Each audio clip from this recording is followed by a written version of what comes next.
4 3 2 1 1 के बाद एक गोली की आवाज आएगी, फिर मुझे भागना है मान लीजिए। अब जब मैं सुन रहा हूँ 4 3 2, जब 2 की आवाज सुन रहा हूँ, इस वक्त मेरा हार्ट बीट फास्ट हो जाएगा, या जब मैं एक्चुअली भागने लगूंगा तब मेरा हार्ट बीट फास्ट होगा। पहला दूसरा जब मैं सुन रहा हूँ तो the time my heart beat really fast है, लेकिन अभी मैंने कुछ किया नहीं है, मैं आराम से सिर्फ सुन रहा हूँ, मैंने कोई एक्शन लिया नहीं है, लेकिन अभी मेरी हार्ट बीट फास्ट है ऑलरेडी। यानी कि मेरा जो बॉडी है वो प्रिपेयर कर रहा है अपने आप को उस सिचुएशन के लिए। जब मैं भागूंगा तो बॉडी में एक्स्ट्रा ऑक्सीजन चाहिए, एक्स्ट्रा न्यूट्रिशन चाहिए, एक्स्ट्रा सर्कुलेशन चाहिए, उसकी तैयारी बॉडी अभी से कर रहा है। Why I am standing here. लेकिन अगर बीटा ब्लॉकर आप खाने वाले जो लोग हैं, वो जब रेस के मैदान में से खड़े होंगे और वो जब सुन रहे होंगे 4 3 2, तो उसका heart beat will be normal, right? वो रेस नहीं होगा, उसका ब्लड प्रेशर बढ़ेगा नहीं, right? So try to understand कि किस तरह से आपका ब्लड प्रेशर एक एक्सपर्ट ड्राइवर की तरह है, उस सिचुएशन को समझते हुए हमारे ब्लड प्रेशर को लगातार मॉनिटर करता है, रेगुलेट करता है, मैनिपुलेट करता है, एक सेकंड में, फ्रैक्शन सेकंड में उसको बदलता है। तो इसका मतलब ये हुआ कि बीटा ब्लॉकर जो है वो ठीक बात नहीं है। तो लेकिन ब्लड प्रेशर के कई सारे क्लासेस हैं, अलग अलग ग्रुप्स हैं।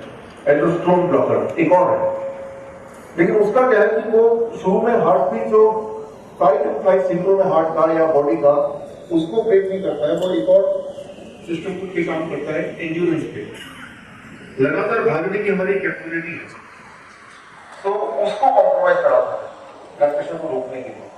तो जो लोग एल्डोस्टेरोन ब्लॉकर वाली कैटेगरी की दवाइयां लेते हैं, वो कोई भी काम काफी देर तक नहीं कर सकते, यानी कि उसकी जो स्टेमिना है जिसे कहते हैं, दैट इज कॉम्प्रोमाइज्ड।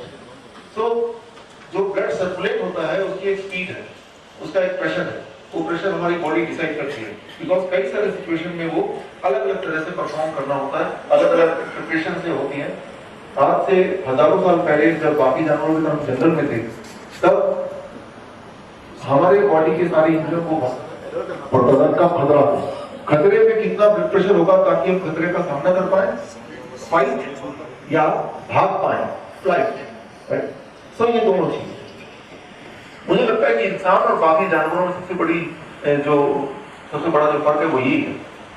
इंसान हमेशा दवा खाना चाहता है, डायबिटीज की दवा, हार्ट की दवा, बीपी की दवा, कोलेस्ट्रॉल की दवा, और भी जानवर नहीं खाता, सिर्फ इंसान ही खाता। ये सारी दवाएं हैं, उठा के अगर आप समुद्र में फेंक दें तो इंसान की अच्छा होगा, लेकिन मशीन ढूंढना पड़ जाएंगे। तो सुनने बड़ा अजीब लग रहा है आपको, लेकिन अगर आप ध्यान सोचेंगे तो आप पाएंगे, यू विल अंडरस्टैंड, पूरी दुनिया में कभी भी किसी को भी हाई ब्लड प्रेशर की दवा की जरूरत नहीं है, वो भी है, अभी थोड़ी देर में आपको पता चल जाएगा। Nobody in this world needs high blood pressure medication, even if your blood pressure is high, क्योंकि किसी का ब्लड प्रेशर ज्यादा है नहीं, इतना ज्यादा होना नहीं चाहिए, अगर ज्यादा है भी तो दवाई से उससे कुछ फायदा हो जाएगा ऐसा नहीं। हाँ, दवाई से रीडिंग कम आ जाएगी, लेकिन हमारा मकसद दवाई से रीडिंग कम करना नहीं है, राइट? अब डॉक्टर से पूछिए ये दवा क्या करेगी, वो बोलेगी ये ब्लड प्रेशर को कंट्रोल करेगी। ये वर्ड सुना आपने, ब्लड प्रेशर ठीक करेगी या कंट्रोल करेगी? कंट्रोल करेगी। लेकिन कंट्रोल तो अंग्रेजी का शब्द है, सब मतलब कभी सोचा आपने? आज घर जाके आप ऑक्सफोर्ड डिक्शनरी में देखिए what control means. Control word का मतलब है counter and roll. Counter and roll दोनों मिलाकर बनता है कंट्रोल। काउंटर करना, काउंटर करने का मतलब क्या है? काउंटर रोल, कंट्रोल, काउंटर और रोल, ये दोनों वर्ड से बना है, काउंटर और roll. That is what your drug is doing. हाँ, मान लीजिए ये बैलून है जो मैंने बैलून वाले से पूछा इसका कितना डायमीटर तक मैं घुमा सकता हूं ताकि ये काफी लंबे समय तक चले, फटे ना, राइट? तो उन्होंने बोला कि भाई ऐसा करना कि ये 10 या 11 इंच से ज्यादा मत फुलाओ, तो ये लंबे समय तक चलेगा। उससे ज्यादा इंच तक फुलाएंगे तो ज्यादा प्रेशर देंगे, ज्यादा बड़ा होगा तो फटने के चांस ज्यादा है। तो मैंने देखा कितना ये है 10 या 11 इंच, इससे ज्यादा नहीं फुलाना तो ये लंबे समय तक चलेगा। तो इसके लिए मैंने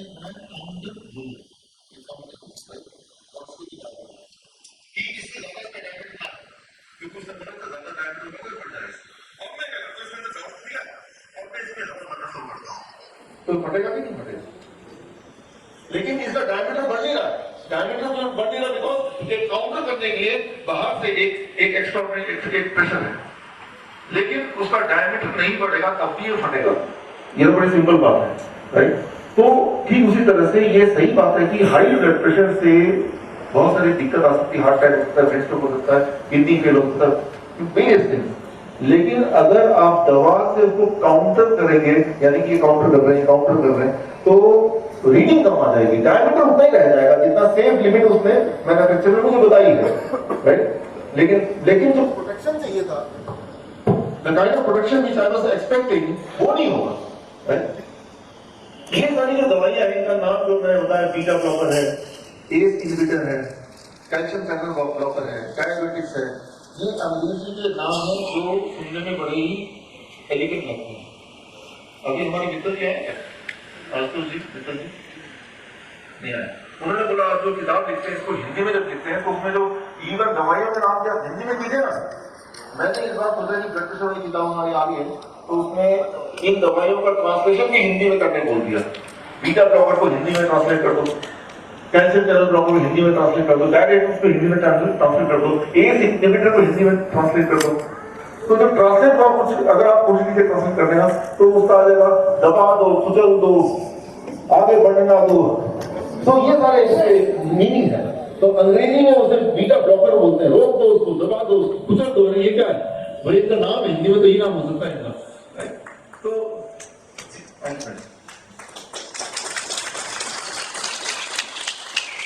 तो जिन दवाइयों के नाम से क्लियर है ये क्या करना चाहता है, क्या हमें एंड रिजल्ट देना चाहता है, तो वो दवाई कैसे हम बेनिफिट कर सकते हैं इसके ना। तो इसमें इतनी सारी दवाइयां हैं, 5 या 6 क्लास टोटल है, उनमें से जो सबसे सेफ मानी जाती है डायबिटिक्स, सबसे पुरानी की 7 साल हो चुके हैं, 1957 में पहली बार वो इजाद हुई थी। तो इस दवाई की जब पढ़ाई मेडिकल कॉलेज में होती है तो वो कैसे होती है, उसका एक आपको नमूना पेश करता हूँ किस तरह से पढ़ाई होती है। पहले बताते हैं कि हाई ब्लड प्रेशर के साथ कोई पेशेंट आएगा आपके पास, सबसे पहले 2 डायबिटिक्स लेना है, लेकिन 2 डायबिटिक्स जब देंगे तो कुछ साइड इफेक्ट हो सकते हैं उसके, जैसे इरेक्टाइल डिस्फंक्शन हो सकता है, इंपॉर्टेंस नहीं हो सकता है, वीकनेस हो सकती है, टायर्डनेस हो सकता है, एब्नॉर्मल रिदम हो सकता है, हार्ट का जॉइंट डिसऑर्डर हो सकता है, या उल्टी हो सकती है, या हेडेक हो सकता है, या डिजीनेस हो सकता है, ये सारे साइड इफेक्ट्स हैं। फिर प्रोफेसर आगे बताएंगे कि घबराने की जरूरत नहीं है, इनके लिए दवाइयां हमारे पास, मान लो किसी को अगर इंपोर्टेंसी हो गई, इनफर्टिलिटी होगी तो एक दवाई है वियाग्रा, लेकिन वियाग्रा देंगे तो उसके 3-4 साइड इफेक्ट्स हैं, जैसे हेडेक होगा, डिजीनेस होगा, रनिंग नोज होगा, इंडाइजेशन होगा, लेकिन उसकी चिंता करने की जरूरत नहीं है, उसके लिए भी हमारे पास दवाई है, राइट। अगर हेडेक हुआ तो उसके लिए आप पैरासिटामोल दे देंगे, लेकिन पैरासिटामोल के 2-4 साइड इफेक्ट है, लेकिन चिंता करने की जरूरत नहीं, उसके लिए भी हमारे पास दवाई है, राइट। तो ठीक इसी तरह से तो कोई आपके बोलेगा पेशेंट की मैंने आपकी 3 दवाई ली है तो मुझे लिथार्थी हो गया, टायर्डनेस हो गया, कमजोरी आ गई है, चिंता करने की बिल्कुल जरूरत नहीं। मल्टीविटामिन टैबलेट देना, यू गिव मल्टीविटामिन टैबलेट, लेकिन मल्टीविटामिन टैबलेट देंगे तो उससे कुछ लोग सह नहीं पाते, उसको डायरिया हो जाता है, नौसिया हो जाता है, वॉमिटिंग हो जाता है, राइट। और लेकिन उसकी भी चिंता करने की जरूरत नहीं है। साथ में अगर जॉइंट डिसऑर्डर है तो non steroidal anti inflammatory drugs दे देंगे, लेकिन उसके 2-4 साइड इफेक्ट है, उनमें से स्टमक अल्सर है, लेकिन स्टमक अल्सर की भी हमारे पास एक गोली है, वो भी साथ में दे देना पहले ही उसको, राइट। और वो बाद अक्सर देखा गया कि आयरन डेफिशिएंसी हो सकती है या विटामिन B12 कम हो जाता है, तो ऐसा करना मल्टीविटामिन तो लिख ही रहे हो, 2 और लिख देना, राइट।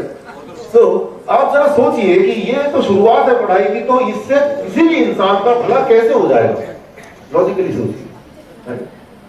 तो ये अभी डिस्ट्रीब्यूट नहीं करना, ये चार्ट अगर डिस्ट्रीब्यूट कर रहे हो तो एट द एंड ये जो मैंने आपको दिखाया ना, ये चार्ट या जो आज मैं बताऊंगा उनको समराइज करके आपको एक प्रिंट आउट दे दूंगा ताकि आपको वो याद रहे। सारा कुछ एग्जैक्टली आपको याद नहीं भी रह सकता। डायबिटीज के बारे में अगर हम बात करें तो ये देखा गया है कि ये दवाई जो लेते हैं उनका जो हार्ट अटैक का रेट है डबल हो जाता है, बल्कि डबल का rate of heart attack in diabetes. So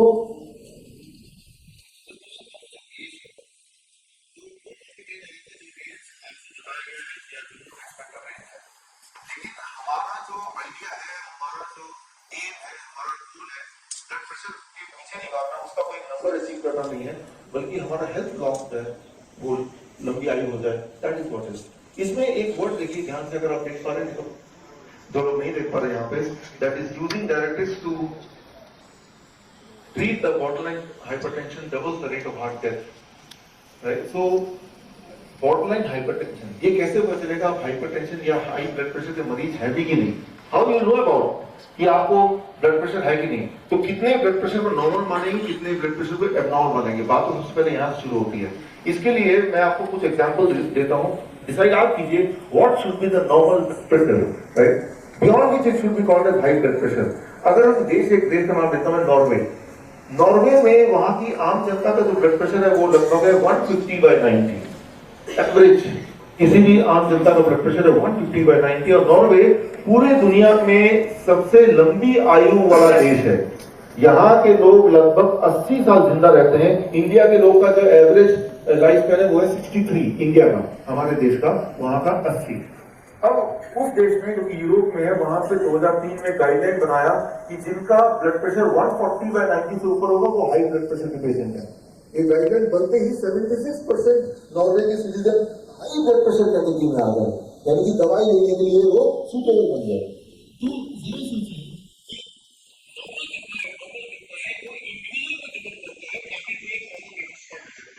for example normal कितना रोटी खाना चाहिए, तो नॉर्मली कितना रोटी खाना चाहिए वो तो एक पर्सन का अपना एपिटाइट है। मेरा नॉर्मली हो सकता है 5 रोटी, आपका हो सकता है 10 रोटी, लेकिन जिस दिन आप 15 खाएंगे तो वो आपका नॉर्मली हाई है, राइट। जिस दिन मैं 10 खाऊंगा तो वो मेरा नॉर्मल हाई है।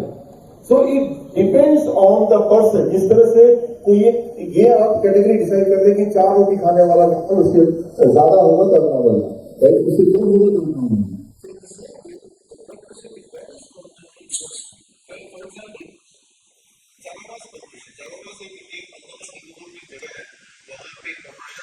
जो जिसको कभी हार्ट की बीमारी नहीं होती, कैंसर नहीं होता, डायबिटीज नहीं होता, कोई बीमारी नहीं होती, जब जाएंगे अंडमान निकोबार तो ट्राई टू फाइंड अबाउट जरावास।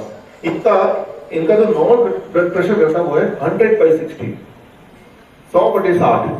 गलती से वो अगर चेकअप कराने यहाँ पे आ जाए आपके डॉक्टर के पास, वो तो बोलते हैं तुम्हारा तो बीपी लो है, तुम तो बताएगा सीधा आईसीयू में भेज देंगे।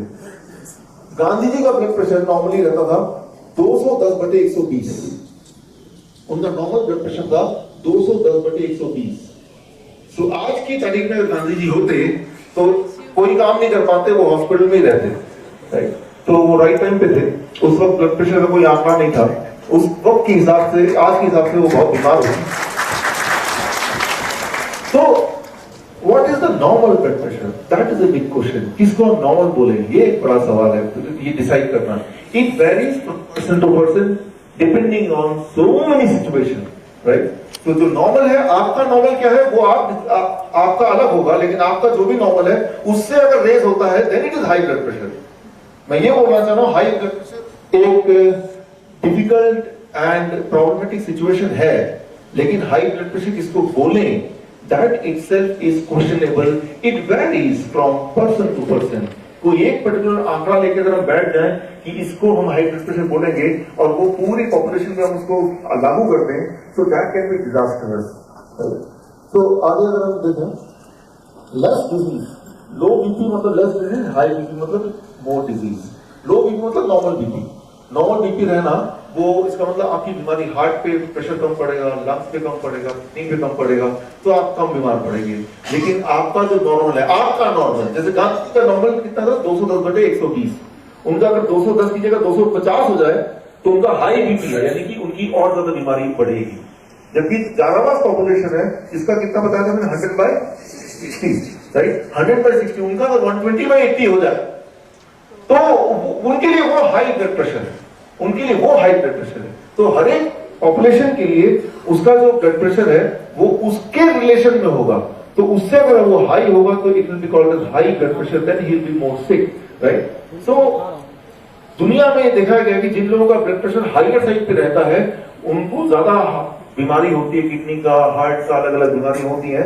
तो इससे ये ट्रेंड देखा गया है, it is called a trend. Trend ये है कि जिन लोगों का ब्लड प्रेशर ज्यादा होता है वो ज्यादा बीमार पड़ते हैं। इसका मतलब ये नहीं कि जिनका ब्लड प्रेशर नॉर्मल होता है तो वो बीमार ही नहीं पड़ते, वो बीमार पड़ते हैं लेकिन उसके मुकाबले में कम पड़ते हैं।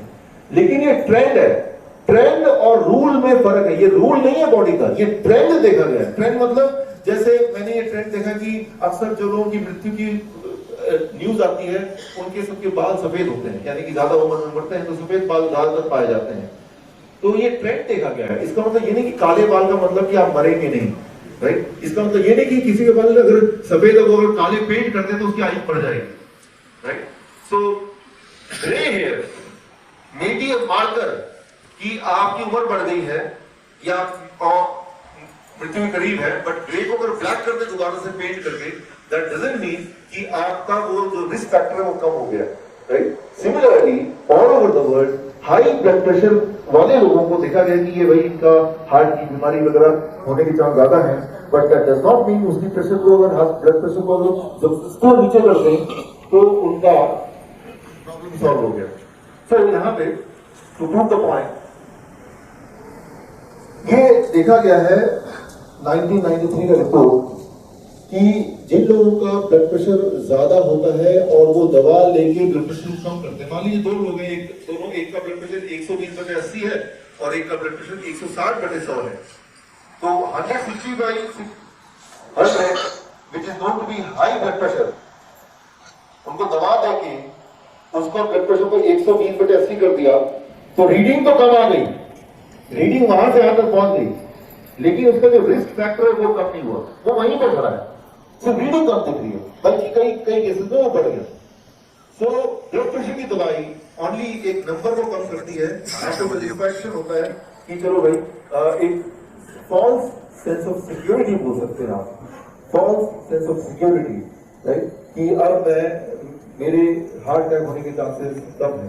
बल्कि दुनिया में देखा गया है कि 75% जो हार्ट अटैक होते हैं 75% वो उन लोगों के होते हैं जिनके ब्लड प्रेशर नॉर्मल है, पैरामीटर के हिसाब से नॉर्मल देखा गया है। सिर्फ 25% का हाई ब्लड प्रेशर वाले रेंज वाले को हार्ट अटैक होता है। So there is no direct correlation between heart attack, brain stroke and high blood pressure. So लेकिन यहाँ पे जब पहली दवा आई है 1957 में डायबिटिक्स, तो इससे पहले सिर्फ इतनी नॉलेज थी मेडिकल साइंस को कि ज्यादा ब्लड प्रेशर मतलब ज्यादा बीमारी और कम ब्लड प्रेशर मतलब कम बीमारी। लेकिन जब दवा आ गई है तो अब आया बात इसको मार्केट कैसे करें। तो मार्केट करने के लिए पहले तो ये डिसाइड करना पड़ेगा कि हाई ब्लड प्रेशर कितने को माने, तो पैरामीटर लाना, एक नंबर लाना अब एक मजबूरी हो गई है। उस नंबर के बिना आप ये बोल ही नहीं पाओगे भाई आपकी ब्लड प्रेशर ज्यादा है।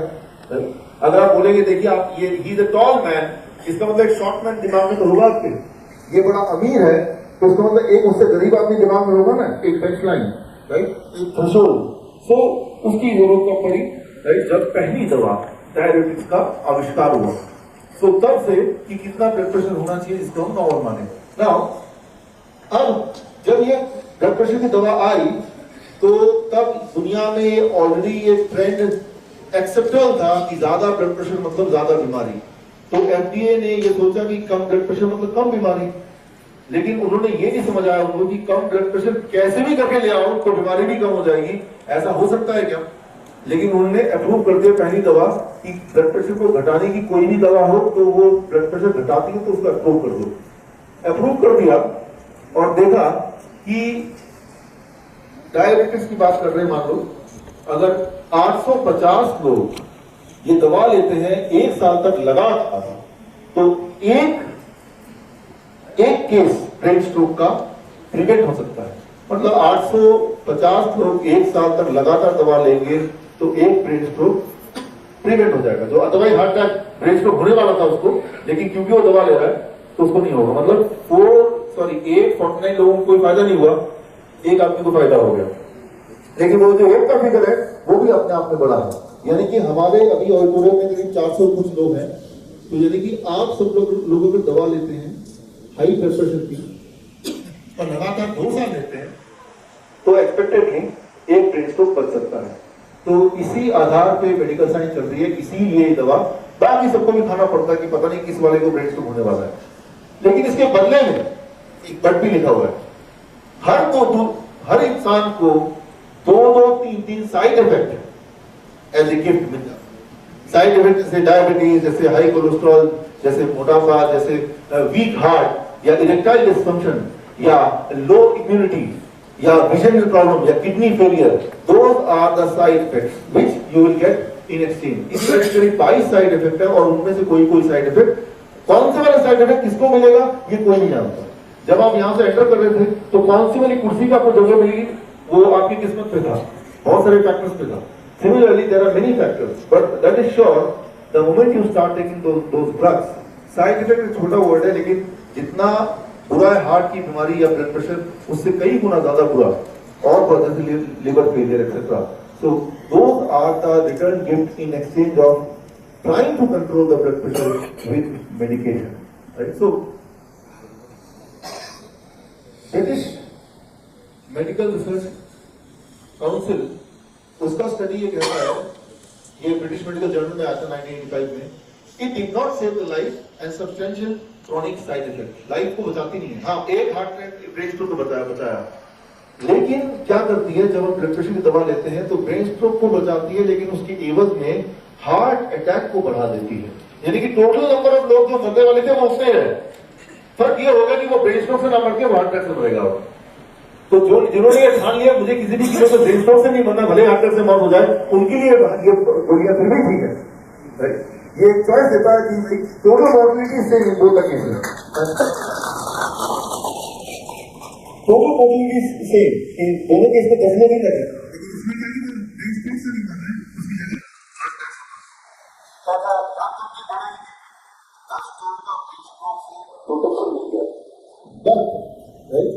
ये तरीके से टोटल मॉर्बिलिटी को वो सब चीज दो जगह है. ओके, फिर इसको बड़ा मैकेनिज्म समझते हैं. ब्लड प्रेशर की मैकेनिज्म कैसे होती है, उसके लिए जिस तरह से मुझे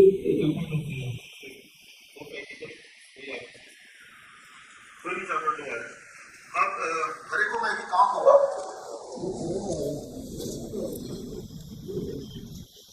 देखिए, एक करके मैं एक नाम 4 5 एक्जेक्टली 5 लोग थे. 1 2 3 4 5. अब देखिए, आपके बॉडी में जितना भी उसका ब्लड प्रेशर है, वो प्रेशर कैसे डिसाइड होता है कितना प्रेशर है, वो कौन करता है?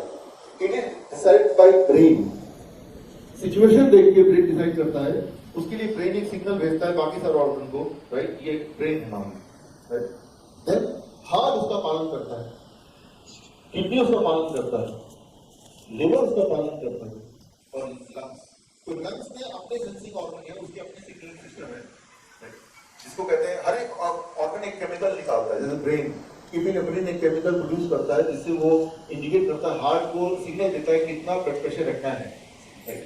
सिमिलरली लंग्स, वो एक और केमिकल ACE वो निकालता है कि कितना आप ब्लड प्रेशर रखना, मतलब सब अपना सिग्नल देते हैं. किस तरह सिग्नल देते हैं उसके लिए एक छोटा डेमो करके देखते हैं. ये एक बात देखते हैं, इनका रोल कौन सा होता है?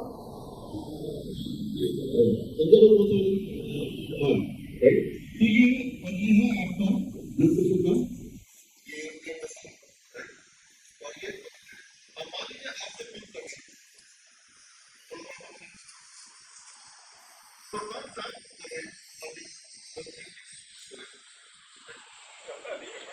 आपने ऑर्केस्ट्रा देखा? ऑर्केस्ट्रा उसमें 5-10 म्यूजिशियन होते हैं, लेकिन वो हार्मनी में, लय में तो वो म्यूजिक होता है. लेकिन अगर सब अपने अपने डायरेक्शन जाएंगे तो वो म्यूजिक नहीं होगा. तो क्या बोलेंगे? नॉइज. नॉइज कितनी देर सुन सकते हैं आप? 1 सेकंड, 2 सेकंड, 10 सेकंड. म्यूजिक कितनी देर सुन सकते हैं आप? कई घंटे, कई दिन, हमेशा के लिए, राइट? तो हमारी बॉडी के सारे ऑर्गन उस ऑर्केस्ट्रा की तरह है जो म्यूजिक प्रोड्यूस करते हैं. That is called your blood pressure, right? लेकिन जो ये बीटा ब्लॉकर है वो क्या करता है, इन चारों में से हार्ट के हाथ पैर पकड़ लिए तो 4 बाकी रह गए ना, तो 4 बोलेगा ये तो कर नहीं पा रहा है, तो बाकी 4 मिलके इनका कम कर देंगे. तो थोड़ी देर के लिए, थोड़े दिन के लिए तो ब्लड प्रेशर थोड़ा कम हो जाएगा, बिकॉज मैंने इसको पकड़ा हुआ है. और जब तक समझ आई बात बाकी वाले ऑर्गन को, तो उन्होंने इनको कंपनसेट करने के थोड़ा कम कर दिया. तो क्या हुआ, ब्लड प्रेशर फिर बढ़ गया. अब फिर बढ़ गया, डॉक्टर के पास जाएंगे, डॉक्टर बोलेगा क्या कि ठीक है भाई, अब मैं एक ऐसी दवा दूंगा जैसे बोलते हैं ACE इनहिबिटर, जो लंग्स को भी पकड़ लेगा. तो लंग्स मान लीजिए ये है, तो अब आप 2 दवा ले रहे हैं, एक बीटा ब्लॉकर ले रहे हैं, एक ACE इनहिबिटर ले रहे हैं. तो वो बीटा और दोनों मिलकर क्या कर रहे हैं, एक ने इसको पकड़ा हुआ है, एक ने इसको पकड़ा हुआ है, लेकिन अभी भी तो 3 है ना. तो इनको समझने में थोड़ा टाइम लगेगा. उसके बाद तीनों मैनेज करेंगे आपस में बातचीत करके through those chemical signalling system, and तीनों अपना प्रेशर थोड़ा बढ़ा देंगे. This means with in few months, in spite of taking 2 kind of drugs, right, still आपका ब्लड प्रेशर हाई हो जाएगा, आप दोबारा डॉक्टर के पास जाएंगे, समझ जाएगा, राइट, वो तो कि भाई क्या हुआ, तो उसने बोलेगा ठीक है भाई मैं देता हूँ, रेनिन इनहिबिटर देता हूँ, राइट, मतलब now it will work on kidney, तो किडनी वाले को पकड़ लिया, यानी कि 3 लोगों को पकड़ लिया, फिर भी 2 है, राइट। तो इस तरह से आप ये समझिए कि ब्लड प्रेशर की दवाई जब भी आप लेंगे परमानेंटली कभी भी ब्लड प्रेशर कंट्रोल में आ ही नहीं सकती, technically it is not possible, right, क्योंकि ये सारे जो ऑर्गन है टुगेदर एक अच्छे ऑर्केस्ट्रा की तरह, एक टीम वर्क की तरह आपस में कोऑर्डिनेट करके तब डिसाइड करते हैं उस सिचुएशन को देख के कि कितना ब्लड प्रेशर होना चाहिए, and then the blood pressure is decided, that is what is the blood pressure right now. For example अगर मैं आपसे पूछता हूं what is the safe driving speed, हमारे शहर में सेफ ड्राइविंग स्पीड क्या है बताइए? मान लीजिए 40 बोल रहे हैं, कोई 60 बोल रहे हैं, ठीक है, मैं इनकी बात देता हूँ, 60 is the safe driving speed.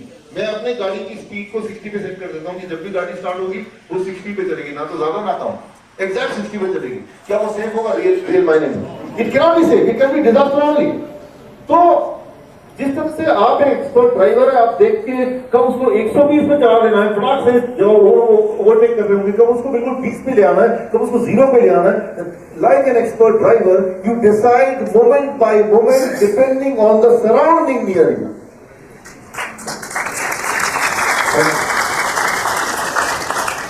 कभी अगर कोई आपका गाड़ी की स्पीड को कम करने की आंखों में पट्टी लगा दे, या दोनों हाथ बांध दे, या पैर बांध दे, राइट, उससे स्पीड कम हो जाएगी, आपको दिख नहीं जाए, you may be driving little slowly, but क्या वो सेफ माना जाएगा?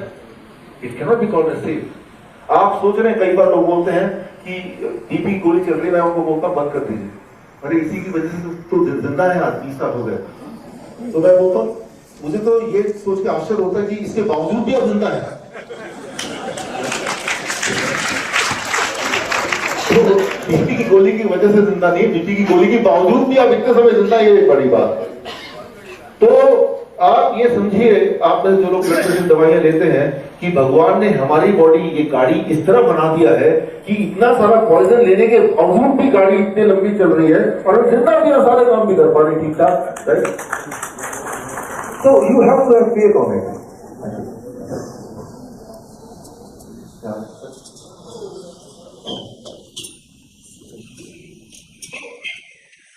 यहाँ पे देखें कि whatever is your blood pressure is not decided by single organ.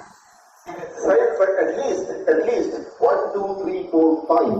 ये 5 जो ऑर्गन का कंट्रीब्यूशन है, और सारे ऑर्गन के साथ लिखे वो कौन कौन सा केमिकल रिलीज करता है ताकि आपका ब्लड प्रेशर डिसाइड हो, रिलीज हो, और वो जो ब्लड केमिकल रिलीज होता है वो सारे ऑर्गन में जाके आपस में कोऑर्डिनेट करके, वो तो होता है ना जो ऑर्केस्ट्रा में एक आदमी होता है वो बजाता है, लेकिन वो हाथ हिलाता रहता है, राइट, ताकि वो सबको इंडिकेट करे, सिग्नल दे पाए, उस सिग्नल को सब पहचानेंगे, और उस सिग्नल के हिसाब से सारे म्यूजिशियन इस तरह से धुन बजाएंगे कि वो म्यूजिक लगे ना कि नॉइज लगे।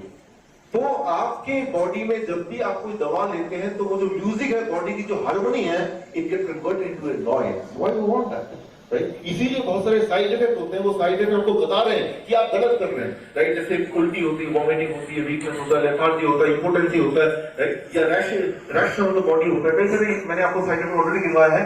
वो बॉडी का तरीका आपको बताने का, जिस तरह से अगर ऑर्केस्ट्रा में लोग नॉइज करेंगे म्यूजिक ना करके, तो ऑडियंस अलग अलग तरह से उनको बताएगी, हाँ, करो, चेंज करो। In the same way as when you are taking any medicine to reduce the blood pressure, you are creating a noise inside, and brain is trying to tell you, your body is responding by giving you some side effect, the unpleasant feeling, ताकि आप जल्दी से उन दवाई को बंद करें। लेकिन आप क्या करते हैं, आप बॉडी के उस फीडबैक को भी दबाने के लिए एक और दवाई ले रहे हैं, राइट। तो ट्राई टू अंडरस्टैंड कितना खतरनाक काम कर रहे हैं। तो यू आर ब्रेव, राइट। जो लोग ऐसा करते हैं, मैं बहुत बहादुर है, इतना रिस्क ले सकते हैं वो, राइट। उनको लगता है दवा छोड़ने में रिस्क है, मैं तो बोलता हूँ दवा लिया तो रिस्क है, उतना बड़ा रिस्क ले लिया तब भी जिंदा, तो छोड़ेंगे तो रिस्क तो है ही नहीं कुछ। फिर तो बॉडी के ऊपर छोड़ दिया कि भाई ऐसा करो कि आज से आप डिसाइड करो कितना ब्लड प्रेशर होना चाहिए, लेट द बॉडी डिसाइड। और बॉडी से बढ़िया कौन हो सकता है, राइट, जो डिसाइड करे कि आपका ब्लड प्रेशर कितना होना चाहिए। तो इसको थोड़ा और अंदर डिटेल में जाएंगे। बीटा ब्लॉकर्स में से जिसकी बात मैं कर रहा था, ये जब भी कोई लेगा तो वो क्या होता है, उसकी जो एक्सेस करने की कैपेबिलिटी है वो कम हो जाती है। और कोई भी आप ब्लड प्रेशर की दवा लें किसी भी क्लास का, एक कॉमन उसमें साइड इफेक्ट है, and that is erectile dysfunction. कोई भी दवा ले जिससे हम अपने ब्लड प्रेशर की छेड़छाड़ करते हैं, that leads to automatically erectile dysfunction या इनफर्टिलिटी या इम्पोटेंसी। सो ये एक इंपॉर्टेंट कारण है why should we take this kind of medication. Now यहाँ पे जो फाइनली 1986 में एक बहुत अच्छा आर्टिकल निकला ब्रिटिश मेडिकल जर्नल में, जितने सारे तब तक के ट्रायल हुए थे उन सारे ट्रायल का एक नतीजा निकाला कि जिन लोगों का पेशेंट, जिन लोगों का डायस्टोलिक कौन सा होता है, नीचे वाला ऊपर वाला, नीचे वाला, अच्छा ये आप ब्लड प्रेशर में देखते हैं 120/80। तो ये 120 क्या है, ये 80 क्या है, ये मैं थोड़ा समझा देता हूं पहले ताकि आगे आपको समझने में आसानी हो। इमेजिन कीजिए टैप है, टैप में एक पाइप लगा हुआ है, टैप ऑन कर रहे हैं, राइट, पानी जा रहा है, एक प्रेशर आ रहा है, फिर ऑफ करेंगे तो प्रेशर चला गया, on off on off on off, on किया that is systolic 120, off pressure कम, diastolic 80, on off. Similarly heart pump करता है ऑन ऑफ। तो जो बड़ा वाला सिस्टोलिक जब टैप ऑन है फिर ज्यादा है मैक्सिमम, और जो नीचे वाला डायस्टोलिक जो कम वाला है वो है जब टैप ऑफ है। तो ये दो रीडिंग इंडिकेट करती है, उनमें से डायस्टोलिक नंबर 100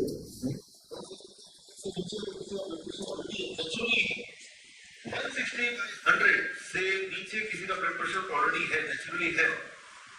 फॉर एग्जांपल किसी का 155/95 है, मान लीजिए आपको 155/95 है, डॉक्टर को बताते हैं आपको क्या बोलेगा वो, इट इज सो हाई कि आप चल के यहां तक आए कैसे, और मुझे तो लगता है चल के घर तक जा पाएंगे कि नहीं पाएंगे। ये यही वाला डायलॉग होता है, बिल्कुल कॉमन डायलॉग होता है। और आप बोलेंगे मैं तो अपने पैर पे चल के आया हूं, कब पता नहीं मुझे भगवान कैसे आए हैं, लेकिन मैं ये बता सकता हूँ कि मेरी कोई गारंटी नहीं है अगर आप यहाँ जा पाएंगे नहीं, लेकिन आप खुद भी बोलेंगे कि नहीं मैं चला जाऊंगा, जितना मत करो, तब डॉक्टर से निकल के मेरे ट्रैक में जाल में नहीं फंस रहा है। देखिए जब 155/95 है, ये मैं गारंटी नहीं देता कि वो जाएंगे कैसे, आप बताइए उनका होगा। डॉक्टर साहब आप उनको वहीं पकड़ रखे, हम वहीं आ रहे हैं, राइट, तो उनको परमिशन मिले। अब वो अकेले नहीं आएंगे, पूरा परिवार और दोस्त इकट्ठे होकर आएंगे, और डॉक्टर बोलेगा पता नहीं क्या होगा 155/95। डॉक्टर साहब कुछ भी कीजिए, जितना पैसा लगे, जो मर्जी कीजिए, हम लिख के दे रहे हैं। वो बोलेगा लिख के दो, जब मैं कुछ करूंगा सर्जरी मरोड़ जाएंगे तो अब कहाँ पैसा देंगे और कौन लाश लिख जाएगा, तो आप सब कुछ लिख के देंगे, राइट। जरा सोचिए, वो पहले लिखवा लेते हैं ताकि वो अगर पेशेंट ना रहे तब भी कोई ऐसा फीस में कोई दिक्कत करना है, राइट। तो try to understand according to the conventional sense, conventional doctor is really very high blood pressure, but अभी तक का डेटा ये कहता है कि उतने प्रेशर में किसी को दवा दिया तो उसमें कोई फायदा नहीं होगा, उसको नुकसान होगा, राइट। तो जो एक्चुअल रिकॉर्ड कहता है। तो अब सवाल ये आता है कि अगर ऐसा है कि मेडिकल साइंस, देखिए पहले तो मेडिकल साइंस क्या है और मेडिकल इंडस्ट्री क्या है। हम मेडिकल इंडस्ट्री को मेडिकल साइंस समझते हैं। मेडिकल साइंस यही कहता है कि ब्लड प्रेशर की दवाइयों की जरूरत नहीं है। मेडिकल इंडस्ट्री कहता है, try to understand the difference. Medical industry for profit, medical science तो एक साइंस है, साइंस एक ऐसी है जो कभी बदलती नहीं, लेकिन आप देखते हैं हर साल एक नया रूल आता है, नई दवा आती है, that is industry. Industry is a part of technology, science and technology. Science never changes, technology something which changes. अभी iPhone 7 आ गया, फिर 6 आ गया, फिर कुछ ऑब्सोलीट हो गया, तो दैट्स कॉल्ड टेक्नोलॉजी। तो जिस चीज का पार्ट है वो दवाई, दैट इज टेक्नोलॉजी, और technology may not be reliable. Science, आपके बॉडी का system that is science is reliable, technology can not be reliable. So यहाँ पे एक इंपॉर्टेंट सवाल आ सकता है कि जब ऑलरेडी मेडिकली एस्टैब्लिश्ड है कि ब्लड प्रेशर की दवाई से फायदा भी होता है, नुकसान होता है, तो पूरी दुनिया में दवा कैसे चल रही है, ये अप्रूव कैसे हो रही है। जब भी दवा को अप्रूव कराना होता है तो एक ट्रायल, एक रिपोर्ट, मेडिकल रिपोर्ट जो अक्सर यूज किया जाता है, वो रिपोर्ट ये रहा 1990 तक, जब जो वेरीफाई होता था, ये रिपोर्ट ये कहता है, ध्यान से देखेंगे, डिक्रीज ऑफ 5 to 6 mmHg, मतलब 5 से 6 mmHg अगर ब्लड प्रेशर डायस्टोलिक कम हो जाए, that means approximately 35 to 40% reduction in stroke and 20 to 25% reduction in heart disease.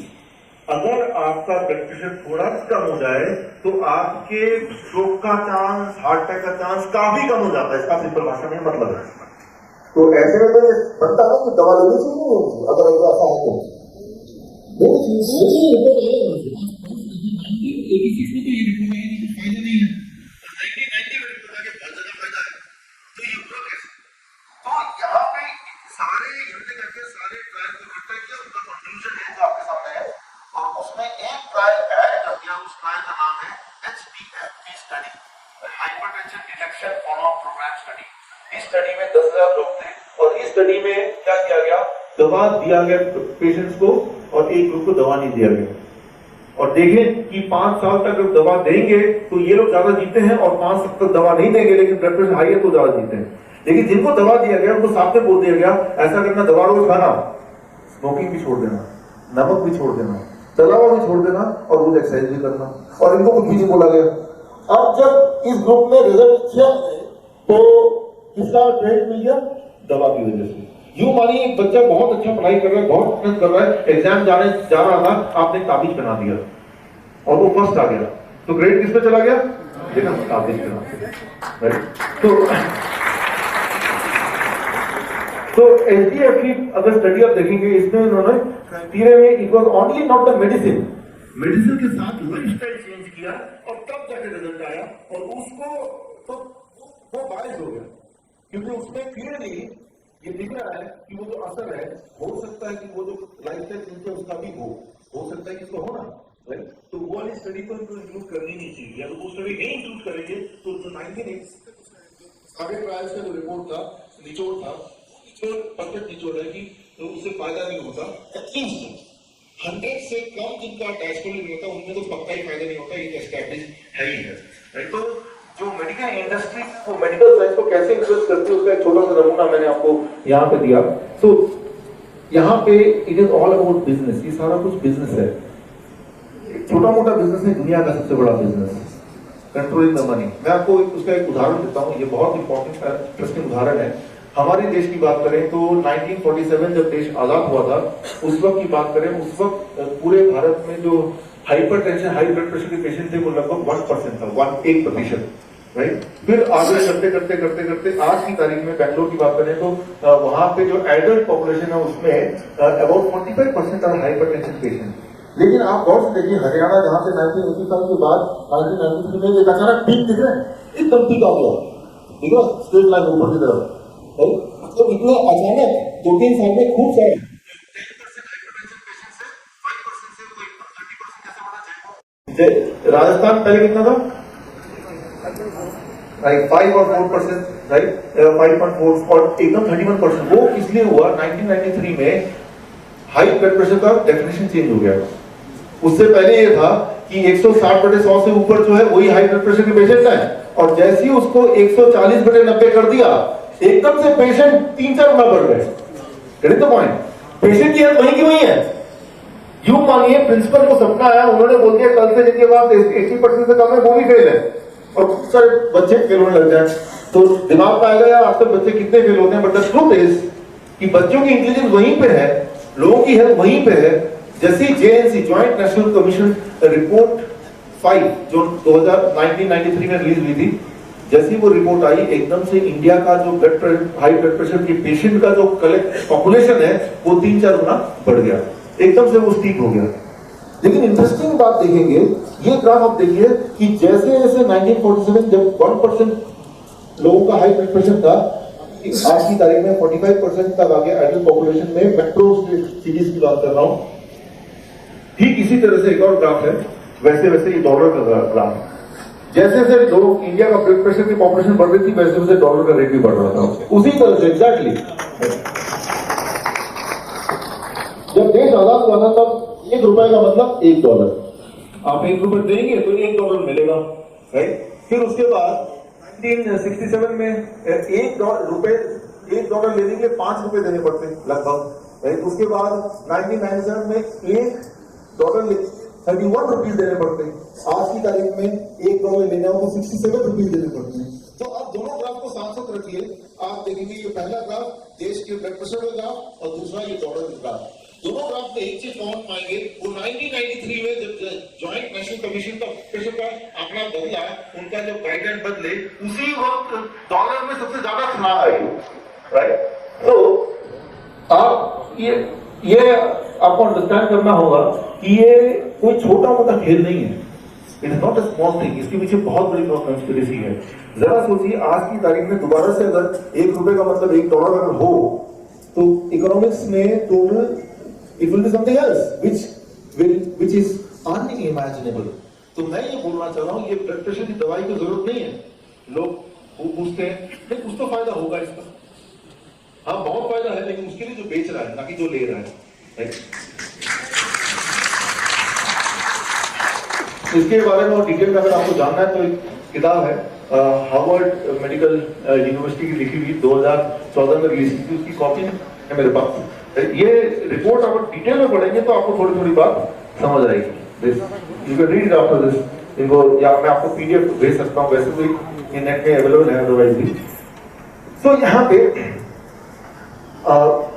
reducing blood pressure by 12% with diabetes increases the cholesterol by 8%, decreases the glucose metabolism। मतलब clear है कि जो भी blood pressure की दवाइयां लेंगे तो एक तो जितना आप लेंगे उतना कोलेस्ट्रॉल बढ़ता जाएगा और उतना शुगर का लेवल बढ़ता जाएगा। मतलब आपको एक बीमारी के पेशेंट नहीं रहे, अब वो पैकेज में हो गया। इसलिए दुनिया में देखा कि 75% जो पेशेंट है वो सिंगल दवा नहीं देते, जो डायबिटीज और बीपी दोनों साथ साथ चलता है, ये पैकेज में मिलता है। एक लिया तो दूसरा ले तो पहला लिया है। कौन सा पहले किसकी बारी आई वो एक क्वेश्चन है, लेकिन ये जरूर है कि एक अकेला नहीं रहेगा, दोनों या तीनों थोड़े दिन में जुड़ने ही वाले हैं, यानी कि this becomes a triple industry.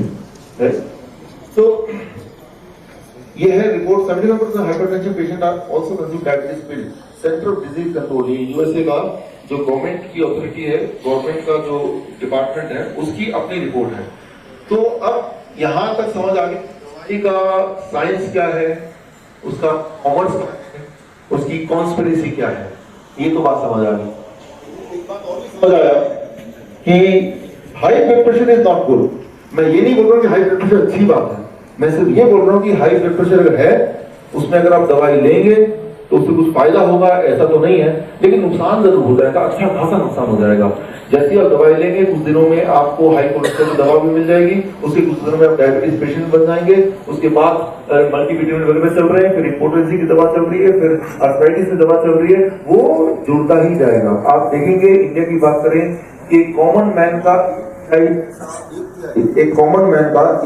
पैसा इस तरह की दवाई में जाता है। उसकी जो सैलरी है उसका 1/3 हिस्सा he is spending all these kind of medicines which are otherwise totally useless and really very harmful। तो यहाँ पे important question आता है, high blood pressure cure in 72 hours। अभी से लेके अगले 3 दिन तक, यानी कि 72 आवर्स तक हम क्या करें तो जिन लोगों का ब्लड प्रेशर ज्यादा है वो कम हो। इसमें कई सारे सवाल है। पहले तो कैसे पता चले ज्यादा कैसे है, ज्यादा हैवी की नहीं, तो अगर ज्यादा हैवी की नहीं वो कैसे पता चले वो आपको बताने वाला हूं। लेकिन what you have to do for next 3 days, आप में से वो लोग जो ऑलरेडी कई सालों से हाई ब्लड प्रेशर की दवाइयां ले रहे हैं कुछ लोग ऐसे, काफी लोग हैं ना, और कुछ लोग ऐसे हैं जिनके घर में कुछ लोग हैं, सभी के हैं, राइट। तो आप सबके जान पहचान में, आपके घर में, पड़ोस में, या खुद आप पिछले कुछ सालों से हाई ब्लड प्रेशर की दवाइयां ऑलरेडी ले रहे हैं। तो अब अगले 3 दिन तक हमें क्या करना है कि हम दवाइयों से छुट्टी मिल जाए, ब्लड प्रेशर से छुट्टी मिल जाए, और उसका जो साइड इफेक्ट अब तक हुआ है वो भी धीरे धीरे कम हो जाए। इसका मतलब ये कि अब मैं जो बोलने वाला this going to be very important, ध्यान सुनिए। What you have to do in next 3 days, ये जो मैं बोलूंगा इसका ना कुछ मैं आपको प्रिंट कर भी करके शॉर्टकट में दूंगा, ताकि ऐसा ना हो घर जाकर आप उल्टा पुल्टा करने लगे, आप कई बार भूल जाते हैं क्या बोला था। तो अगर आप नहीं भी लिखेंगे तो भी need not to worry about it, पहली बात। दूसरी बात, जो अभी जो ये लेक्चर है इसका वीडियो भी हो रहा है आपके सामने, आप देख रहे हैं, तो इसको मैं विदिन 1 वीक मेरा जो यूट्यूब चैनल है विश्वरूप रॉय चौधरी, उसमें मैं अपलोड कर दूंगा, ताकि आप दोबारा देखना चाहें या किसी को दिखाना चाहें तो वो भी पॉसिबल होगा। बोलने का मतलब है निश्चित होकर देखिए ब्लड प्रेशर को बढ़ाने की जरूरत नहीं है, राइट, कि भूल गया तो क्या होगा, right, don't worry about it, you will get it written and also you will see the video in the uploaded within 1 week in the YouTube channel। So what you have to do in next 72 hours, इस दुनिया में कुछ लोग ऐसे हैं, कुछ ऐसे civilisation है, कुछ ऐसे सोसाइटीज हैं जहां पे हाई ब्लड प्रेशर 0% है, 0%, हार्ट अटैक 0%, 1% नहीं, 0.1% नहीं, 0%, ब्रेन स्ट्रोक 0%, डायबिटीज 0%, मतलब वो उनकी हिस्ट्री में नहीं है। उनका एक लिस्ट मैंने बनाया, वो लिस्ट आपके सामने है। ये कुछ लोग ऐसे हैं जिनको हार्ट अटैक नहीं आता, ब्रेन स्ट्रोक नहीं होता, डायबिटीज नहीं होती, ब्लड प्रेशर नॉर्मल रहता है उनके हिसाब से, ये दिक्कत होती ही नहीं ना। वहां पे कोई उन्होंने सुना कि इस तरह कुछ चीज होता है। ये दुनिया के अलग अलग जगह बसे हैं। ये आप मैंने लाल लाल बनाए हुए निशान, ये पूरी दुनिया में इस तरह की सिविलाइजेशन है जहां पे इस तरह की बातें होती नहीं है। यहाँ इंडिया की बात करें तो 1/3 of the death is because of heart disease. यहाँ पे करीब 400 लोग हैं, हम 400 में से 150 लोग हार्ट की बीमारी से मरने वाले हैं, वो इंक्लूडिंग मी, कोई हो सकता है वो, जबकि कुछ ऐसी जगह है आपके सामने आंखों की अलग अलग कॉन्टिनेंट्स में है, पूरे दुनिया में फैले हुए हैं, जहाँ पे heart attack, brain stroke, high blood pressure, ये सारी चीजें है ही नहीं, वो एग्जिस्ट ही नहीं करती। तो अब सवाल आता है कि लोग क्या करते हैं ऐसा। अब देखिए ऑस्ट्रेलिया में है, अफ्रीका में है, अमेरिका में है, एक बहुत एक इंटरेस्टिंग सिविलाइजेशन है, उसे कहते हैं तारा हमारा इंडियंस, ये मैक्सिको में है। यहाँ पे there is no death from heart disease, और यहाँ पे लोग घंटों तो क्या दिनों तक भाग सकते हैं, डेथ फ्रॉम रनर्स कई दिन तक भाग सकते हैं लगातार बिना खाए, ये इनकी एक पहचान है। तो इनपे रिसर्च की गई कि ये ऐसा क्या करते हैं कि इतनी एनर्जी कहाँ से आती है, इनमें हार्ट अटैक क्यों नहीं होता, इनमें डायबिटीज क्यों नहीं होता। तो इन सब में, इन सारे सिविलाइजेशन में, जिसका मैंने अभी आपको दिखाया, एक बात कॉमन पाई गई। वो एक बात कॉमन क्या है वो मैं आपको बताने जा रहा हूं अभी। That's why it's going to be very important। इस दुनिया में सिर्फ दो तरह के पॉपुलेशन दुनिया में बात करते हैं, एक वो जो हार्ट डिजीज जिनमें होता है और एक वो जिनमें हार्ट डिजीज नहीं होता है। There are two kind of population, एक जिनमें हार्ट डिजीज होता है जैसे ये इंडिया है, राइट, या आसपास के देश है, और एक जिनमें हार्ट डिजीज कभी भी नहीं होता है, राइट, नो हार्ट डिजीज। जिनका लिस्ट मैंने आपको दिखाया, जिनमें हार्ट डिजीज होता है वो कुछ चीजें अलग करते हैं उनसे जिनमें हार्ट डिजीज नहीं होता है, and that is one thing which differentiate these two population, and that is K factor. K factor क्या मैं आपको बताऊंगा। ये देखा गया है कि जिन लोगों को हार्ट डिजीज होता है पूरी दुनिया में, चाहे वो कहीं भी बैठे, वो इंडियन हो, पाकिस्तानी हो, वो यूएस के हो, वो कहीं के भी हो दुनिया के, एक चीज पाई जाती है common in all the heart disease patient, and that is they all have one thing common, that is low K factor, low K factor. On the other hand, जिन लोगों को कभी भी हार्ट की बीमारी नहीं होती, डायबिटीज नहीं होता, कोलेस्ट्रॉल नहीं होता, हाइपरटेंशन नहीं होता, उनमें एक बात कॉमन है उन सारी सिविलाइजेशन में, and they are having high K factor, heart K factor, right. So that is a key. अगर आपका के फैक्टर ज्यादा हो गया तो आपको ऑटोमेटिक प्रोटेक्शन मिल गई, अगर वो कम हो गया this means you are prone to disease. अब देखिए यहाँ पे एक इंटरेस्टिंग हार्ट डिजीज का के फैक्टर से, यहाँ देखिए जिन देशों में या जिन सिविलाइजेशन में के फैक्टर बहुत ज्यादा है, उनमें हार्ट डिजीज के रेट 1% से भी 1% से भी लेस है, और जिनमें के फैक्टर बहुत कम है उनमें हार्ट डिजीज 26%, 27%, 33% है। सो मैं आपको उदाहरण दे रहा हूँ कि भाई द के factor is the ultimate decision, it is not your blood pressure, कि आपका ब्लड प्रेशर ज्यादा होगा तो ज्यादा हार्ट डिजीज होगा, ऐसा नहीं है। आपका के फैक्टर ज्यादा होगा तो हार्ट डिजीज ज्यादा होगा, कम होगा, right. So, increase in dietary K factor between 1972 to 1992, 60% reduction in the death due to stroke and heart attack in Finland. Finland में सबसे ज्यादा हार्ट अटैक होता था, तो वहां पे डॉक्टर ने क्या किया, ये सजेशन दिया फिनलैंड के सारे सिटीजन को, आप कुछ ऐसा करो, ऐसा खाओ जिससे आपका के फैक्टर बढ़ जाए, और जैसे ही उन सबका के फैक्टर बढ़ा तो पूरे फिनलैंड में 60% तक heart disease, brain stroke, heart attack कम हो गए इन 20 सालों के अंदर। ये बहुत बड़ा न्यूज था, लेकिन ये न्यूज सिर्फ मेडिकल जर्नल तक आया और मेन स्ट्रीम मीडिया तक नहीं आया, क्योंकि मेन स्ट्रीम मीडिया में आता तो ये तो कोई भी देश करेगा, और कोई भी देश करेगा तो वहां पे हार्ट डिजीज का रेट एकदम से ड्रॉप होगा, राइट। सो यहाँ पे इंटरेस्टिंग बात आपके दिमाग में, व्हाट इज के फैक्टर, उसको कैसे करना है, उसी पे हम आ रहे हैं। सो increase in K factor leads to increase in hypertension and heart disease among otherwise healthy primitive group। एक एक्सपेरिमेंट किया गया, मैंने आपको एक लिस्ट दिखाया था ना, जहाँ पे कोई हार्ट डिजीज नहीं होता, राइट। तो उन लिस्ट में से कुछ लोगों को फॉलो किया गया जो अपने जगह से हटके, कोई यूएस माइग्रेट हो गया, कोई इंडिया आ गया, कोई चला गया, उनमें से, और उन्होंने एक ऐसा लाइफस्टाइल अडॉप्ट किया जो लाइफस्टाइल अदरवाइज उस जगह का था, तो तब देखा गया कि उनमें हार्ट डिजीज दिखने लगी। तो ये क्लियरली एस्टैब्लिश्ड है कि हार्ट का रोग या डायबिटीज ये कोई जेनेटिक रोग नहीं है जो आप अपने पुश्तों से लेके आए हैं। वो जो आपने कर्म किया, जो आपने लाइफस्टाइल रखा, it is in exchange of that which you are getting it, right? So उसका जेनेटिक लिंक नहीं है। जेनेटिक लिंक होता तो जो लोग वो हेल्दी सिविलाइजेशन वाले हैं, वो यूएस में जाके बसते, वो कुछ भी करते, तब भी वो they would have got the protection from heart attack lifelong. So it is not a genetic thing first of all. It is just a lifestyle borne disease, right? अगर तो डॉक्टर बोलेगा ये लाइफस्टाइल की वजह से, तो आप पूछेंगे बताओ क्या करना है, तो उसको बात ही खत्म करो, ये जेनेटिक होता है। आपके पिताजी को था नहीं, उनको नहीं था, तो उनके परदादे उनको नहीं था, तो उनके वाले को होगा, कोई तो होगा ना। तो वहां तक कौन जाएगा कुछ देखने के लिए? तो कुछ ना कुछ तो कनेक्शन वो निकाल ही देंगे, ऐसा कनेक्शन जिसका आप कुछ कर नहीं सकते। But the truth is whatever is your health, it is not because of any genetic reason, it is mostly 99% is because of what you do and what your lifestyle is. That if it is so, this means it can be changed, it can be modified 100%. ये एक अच्छी बात है कि अगर ऐसा है तो वो तो हमारे हाथ में हुआ है। तो हमें क्या करना होगा, इस पे हम आते हैं। अब देखिए, पूरे दुनिया में 1904 से लेके अलग अलग टाइम पे अलग अलग डॉक्टरों ने, अलग अलग साइंटिस्ट ने मेडिकल ट्रायल करके देखा। उन ट्रायलों के मैंने ये नाम लिख दिए और उन ट्रायलों उन डॉक्टर के नाम है और वो कब तक हुए। और उन सारे ट्रायल में ये देखा कि जैसे ही उन्होंने लोगों के डाइट में के फैक्टर को बढ़ाया, तो ये देखा है कि वहां पे हार्ट डिजीज का डेथ वो एकदम घट गया, राइट? ये सारे बहुत फेमस ट्रायल्स हैं, राइट? ये सारे फेमस एक्सपेरिमेंट्स हैं, ये लिस्ट है। तो एक तो ट्रायल नहीं, खूब सारे ट्रायल, उसमें से भी जो सबसे बड़े वाले हैं उनके आपके सामने मैं दिखा रहा हूँ यहाँ पे। So, अब के फैक्टर क्या होता है, इस पे बात आती है। के factor is potassium, that is के, सिंपल होता है उसका, sodium that is Na। Sodium, potassium बटे सोडियम, इसका जो रेशियो है, इसे मेडिकल टर्म में बोलते हैं के फैक्टर। एक सिंपल बात आप याद रखिए, आपका सेल्स है, बॉडी में आपके मिलियंस ऑफ सेल्स हैं।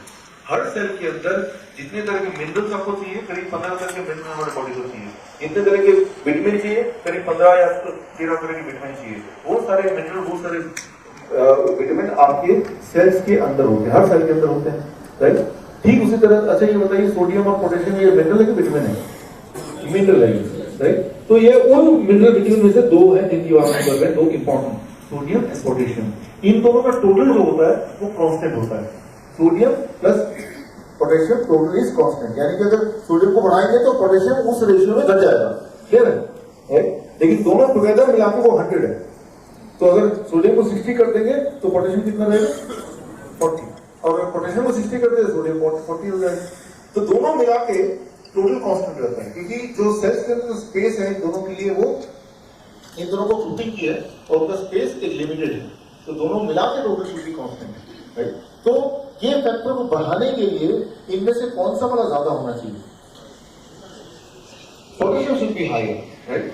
पोटेशियम को हायर, कौन सा वाला कम करना है? तो द ट्रूथ इज कि आपको सिर्फ एक ही चीज करना है। अगर आपको ब्लड प्रेशर को नॉर्मलाइज करना है, अगर आपको डायबिटीज को खत्म करना है, अगर आपको हाइपरटेंशन खत्म करना है, हार्ट डिजीज खत्म करना है, कि आपको अपने के फैक्टर को बढ़ा देना है। ये फैक्टर को बढ़ाने के दो तरीके हैं, या तो पोटेशियम को ज्यादा कर दीजिए या फिर सोडियम कम कर दीजिए। दो तरीके थे, दोनों में से जो आपको ठीक लगे, या दोनों को ही कर दीजिए कि इधर सोडियम को घटा दिया, उधर पोटेशियम को बढ़ा दिया। जितना ज्यादा और जितनी जल्दी करेंगे उतना असर रहेगा, राइट? तो मैं तो यहाँ बताऊंगा कि 3 दिन में कैसे करना। आप देखेंगे, आप हैरान हो जाएंगे, दवा सारी छूट गई। हाइपरटेंशन वाले जो पिछले 3 साल से ले रहे थे, लेकिन अब आपका ब्लड प्रेशर जितना दवाई के साथ रहता था उतना बिना दवाई के लेने लगा, राइट? तो अगर ऐसे ही कि आपको एक ब्लड प्रेशर चाहिए तो दवा के साथ रखा, वो तो बिना दवाई के रहेगा, तो ब्लड प्रेशर आप दवाइयां छोड़ना आपकी मजबूरी हो जाएगी। You are forced to stop it, because अगर आप नहीं छोड़ेंगे तो that will become a low blood pressure. वो अपने आप में एक और मेडिकल कंडीशन है, उससे भी ज्यादा खतरनाक मेडिकल कंडीशन है। तो यहाँ पे के फैक्टर का मतलब क्या है, दैट यू अंडरस्टूड। के फैक्टर को बढ़ाना कैसे है, यू हैव अंडरस्टूड, राइट? कि उसमें पोटेशियम का लेवल को बढ़ा दो या फिर सोडियम के लेवल को घटा दो, या फिर पोटेशियम को बढ़ा दें और साथ में सोडियम को भी घटा दें। So that is a better approach. That is a faster approach. It is a sure approach, right? So ये एक बहुत इंपॉर्टेंट स्टडी थी, इंटरसॉल स्टडी। इसमें देखा गया कि increase in K factor leads to decrease in hypertension and heart disease, right? इसमें जितने भी लोग थे, उन पेशेंट थे, उनके के फैक्टर को बढ़ाने के लिए एक तो होता है पोटेशियम, दूसरा कौन सा? सोडियम। तो सोडियम को पकड़ लिया, और सोडियम हम सबसे ज्यादा कैसे लेते हैं? सॉल्ट, नमक, NaCl, उसमें सबसे ज्यादा सोडियम लेते हैं।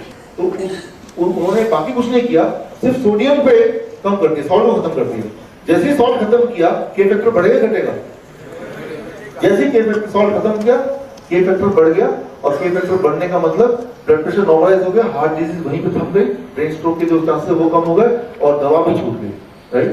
तो यहां तक जहां तक पहुंचे हैं, यहां तक में तो एक टिप आपको मिला। अगर आप कुछ भी नहीं करते, 3 दिन एक्सपेरिमेंट करने में अगर आपको सिर्फ सॉल्ट को आप जीरो कर देते हैं एक्सपेरिमेंटली, हमेशा के लिए नहीं बोल रहा हूं, एक्सपेरिमेंटली 3 दिन सॉल्ट जीरो करते हैं तो भी आपको दवा खत्म करनी पड़ेगी, तब भी ब्लड प्रेशर वहीं पे रहेगा जहां जो दवा के साथ था, क्योंकि के फैक्टर ने बढ़ा दिया। Try to understand that, right? So main key is to focus how to increase the K factor। उसका जो mathematical formula वो हमने देखा। So increasing the dietary K factor leads to 50% decrease in anti-hypertensive drugs। जो मैं आपको बता रहा था वो यहाँ medically उसका जो reference है वो आपके सामने है कि जैसे ही आप K factor को बढ़ाते हैं तो वैसे वैसे आपको दवा को धीरे धीरे घटाना पड़ेगा, तब नहीं तो वो मजबूरी है घटाना पड़ेगा। That's what is being proven in medical science as well। Now और इस तरह के कई सारे increase in K factor leads to decrease in hypertension, ये कई सारे रिपोर्ट्स आपके सामने। और यहाँ पे इसका उल्टा भी सच है, उल्टा सच है। वो उल्टा क्या है कि आप के फैक्टर को घटा दीजिए। के फैक्टर घटाने के लिए क्या करना पड़ेगा? सोडियम को ज्यादा कर दो, नमक को ज्यादा कर दो, खूब ज्यादा कर दो। आपने न्यूज इस तरह की आती है कई बार कि गलती से मम्मी ने बच्चे को चीनी की जगह दूध में नमक डाल दिया और जैसे पिया वैसे से उसकी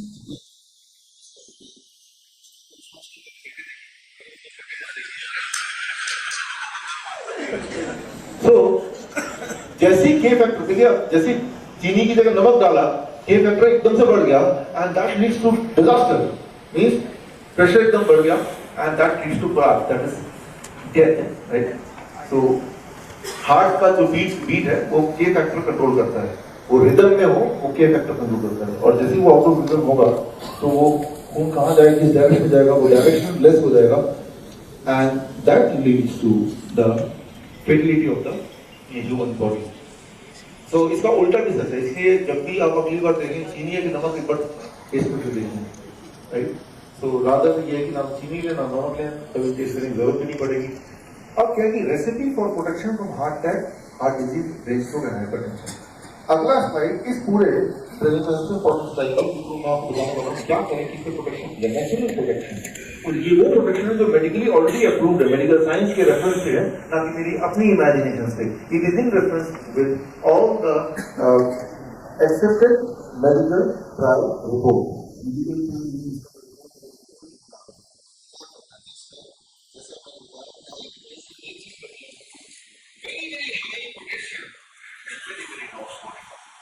जब भी आप कोई डाइट लें उनमें से एक चीज करना है, very very high potential and very very low sodium, right? So आपको हैरानी होगी, आपको ब्लड शुगर नॉर्मल आ जाएगा चाहे आप इंसुलिन में थे या नहीं, राइट? सर चाहे दवाई थी या इंसुलिन पे थे, whatever, right, it will come normal, right? So अब यहाँ पे एक वर्ड आता है जो बड़ा ही स्केरी वर्ड है, अक्सर किडनी की पेशेंट के लिए डरावना वर्ड है। वो कौन सा वर्ड है यहाँ पे इस लाइफ में? Potassium, right? तो अक्सर वो किडनी के पेशेंट मिलते हैं, उनको डॉक्टर को प्रिंट करके देते हैं कि पोटेशियम वाली चीज मत लेना, आपका वो अगले दिनों में जिसमें पोटेशियम वाली चीज लेंगे। सुना आपने? डॉक्टर ये बोलते नहीं बोलते पोटेशियम वाली चीज नहीं लेना, लेकिन यहाँ पे उसको उल्टा ही दिखाई दे रहा है कि पोटेशियम ज्यादा से ज्यादा लो, जितना ज्यादा ले सकते हो उतना लो। तो यहाँ पे तो ये दिखाई दे रहा है कि पोटेशियम को ज्यादा लेना है, लेकिन डॉक्टर जो उसको उल्टा बोलते हैं, तो वो कॉन्ट्रडिक्शन कैसा? How do I explain that? एक डॉक्टर जब पोटेशियम की उसकी मुलाकात होती है मेडिकल कॉलेज में तो किस तरह से होती है वो आप जरा समझिए। पोटेशियम को इंटरवेनियसली देते हैं, मतलब लिक्विड फॉर्म में जब देते हैं, that is the first time when the doctor know कि पोटेशियम बॉडी में क्या कॉज करता है, राइट? और पोटेशियम अगर लिक्विड फॉर्म में इंटरवेनियसली देंगे तो that is the different kind of potassium, वो बॉडी में हार्ट के बीट को इरेगुलर कर देगा। या फिर पोटेशियम की पिल्स देते हैं, लेकिन पोटेशियम की पिल्स अगर होंगी तो वो असर कर देगा। तो डॉक्टर ने या पढ़ाई करते वक्त मेडिकल कॉलेज में जब भी पोटेशियम को देखा तो वो इन दोनों फॉर्म में देखा, और इन दोनों फॉर्म में ही वो हार्ट के लिए डेंजरस है, वो इंटेस्टाइन के लिए डेंजरस है, वो किडनी के लिए डेंजरस है, लिवर के लिए डेंजरस है। तो डॉक्टर ने ये एज्यूम कर लिया, अंडरस्टैंड कर लिया, पोटेशियम मतलब पॉइजन, मतलब ये किसी को देखना नहीं है तो low potassium low potassium low potassium. But try to understand ये दोनों के दोनों जो है एब्सोल्यूट फॉर्म है, it is in absolute form. So absolute form में आप नहीं ले रहे हैं, आप इंटरवेनियसली ले ले रहे हैं, आप उसकी टैबलेट नहीं ले रहे हैं, आप किस फॉर्म में ले रहे हैं? फूड के फॉर्म में। When you take it in the form of food, the potassium works in a different way. Then we will take it in the form of absolute form, that is in the form of liquid, in the form of intravenous or in the form of a pill. तो ये जो difference है, ये वाली difference की जो पढ़ाई है, ये वाला मेडिकल स्कूल में बेसिक है। मेडिकल स्कूल में जो न्यूट्रिशन की पढ़ाई है वो उतनी है जितनी कि नॉर्मल आदमी को पता है ऑलरेडी। 2.5 घंटे 3 घंटे की पढ़ाई 7 साल में 2.5-3 घंटे की पढ़ाई ओनली। तो इस टॉपिक में डाइट कैसे बॉडी में काम करता है, आप जितना जानते हैं उतने आपका डॉक्टर जानता है। तो they are not the right person for you to ask और चेंज द रेफरेंस, राइट। तो वो जो भी बोला है उन्होंने पोटेशियम के बारे में जो भी और न्यूट्रिएंट के बारे में, वो उसके बहुत से नॉलेज, वो नॉलेज जो मेडिकल स्टूडेंट है उनके डेस्क कैटेगरी रहते हैं उसकी बेसिस किया है, right. And it really funny and really dangerous also. तो यहाँ पे आपको ये रेफरेंस मिल जाएगा। अब कितना सोडियम हमारी बॉडी को चाहिए, नमक, राइट। देखिए 1 चम्मच नमक होता है, ये अबाउट अगर आप नापेंगे 2300 मिलीग्राम। 1 चम्मच नमक में 2300 मिलीग्राम, राइट। तो कितना नमक, 2300 मिलीग्राम 1 चम्मच, राइट। हमारी बॉडी को चाहिए 200 मिलीग्राम एक दिन में। तो एक दिन में अगर 1 चम्मच नमक लेते तो कितना गुना ज्यादा ले लिया, 10-11 गुना ज्यादा ले लिया। लेकिन क्या 1 चम्मच लेते हैं आप, कई चम्मच लेते हैं। फिर बिस्किट लेते हैं, एक बिस्किट में 400 मिलीग्राम। तो एक बिस्किट ही जब ले लिया तो जितना हमारा रिक्वायर्ड है उससे 2 गुना तो वैसे ही ले लिया, राइट। तो और वो हमें देखते हैं ब्रेड जब उसके तो करीब 500 मिलीग्राम, 2-3 गुना ज्यादा तभी ले लिया, एक ले लिया ब्रेड तो भी। तो आपको जो पूरे दिन की जो जरूरत है वो 1 चम्मच नमक की जरूरत नहीं पूरे दिन में। सोडियम ऐसा नहीं खराब है, सोडियम की जरूरत है, लेकिन हर चीज की जरूरत लिमिट में है। 200 मिलीग्राम, आज 200 मिलीग्राम कितना होता है, 1 चम्मच नहीं, 1 चुटकी। वो आपने सुना, वो 1 चुटकी क्या था, 1 चुटकी। तो कौन क्या जाने, तो कौन का आगे भी बहुत बड़ी 1 चुटकी सिद्धू की कीमत तुम क्या जानो आगे। तो रमेश बाबू, थैंक यू। किसने बोला रमेश बाबू? आइए आपके लिए कुछ गिफ्ट देना बनता है।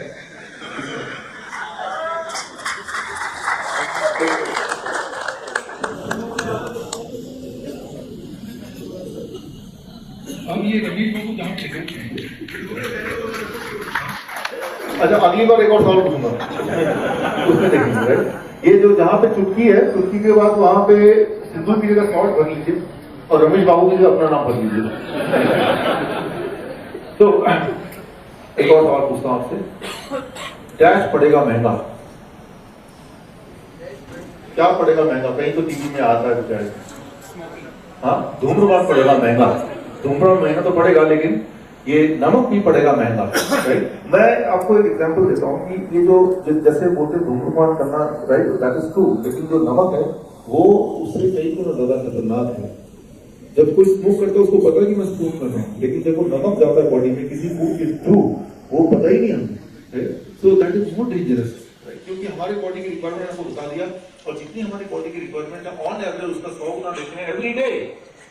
On average, we take 100 times more than that every day, and even then we think that we should be healthy.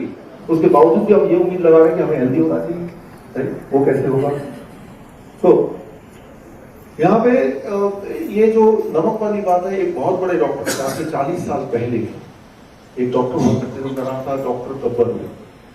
Doctor कब्बर, उन्होंने एक बार बोला था, सरदार मैंने आपका नमक खाया है, तो उसने क्या बोला, कल ले और क्या खाओ, तो यही तो जब वो नमक खाते हैं तो डॉक्टर में जाते बैठे तो गोली खाए।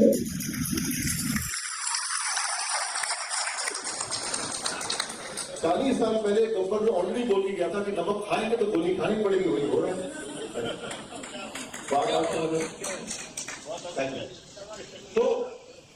तो आप उन गब्बर वाले डॉक्टर पर जाइए, उसको बोलना चाहिए था नमक मत खा आगे से, तो गोली भी नहीं खानी पड़ेगी, राइट। उसने वो नहीं बोला कि नमक खाए तो गोली भी खा पाए।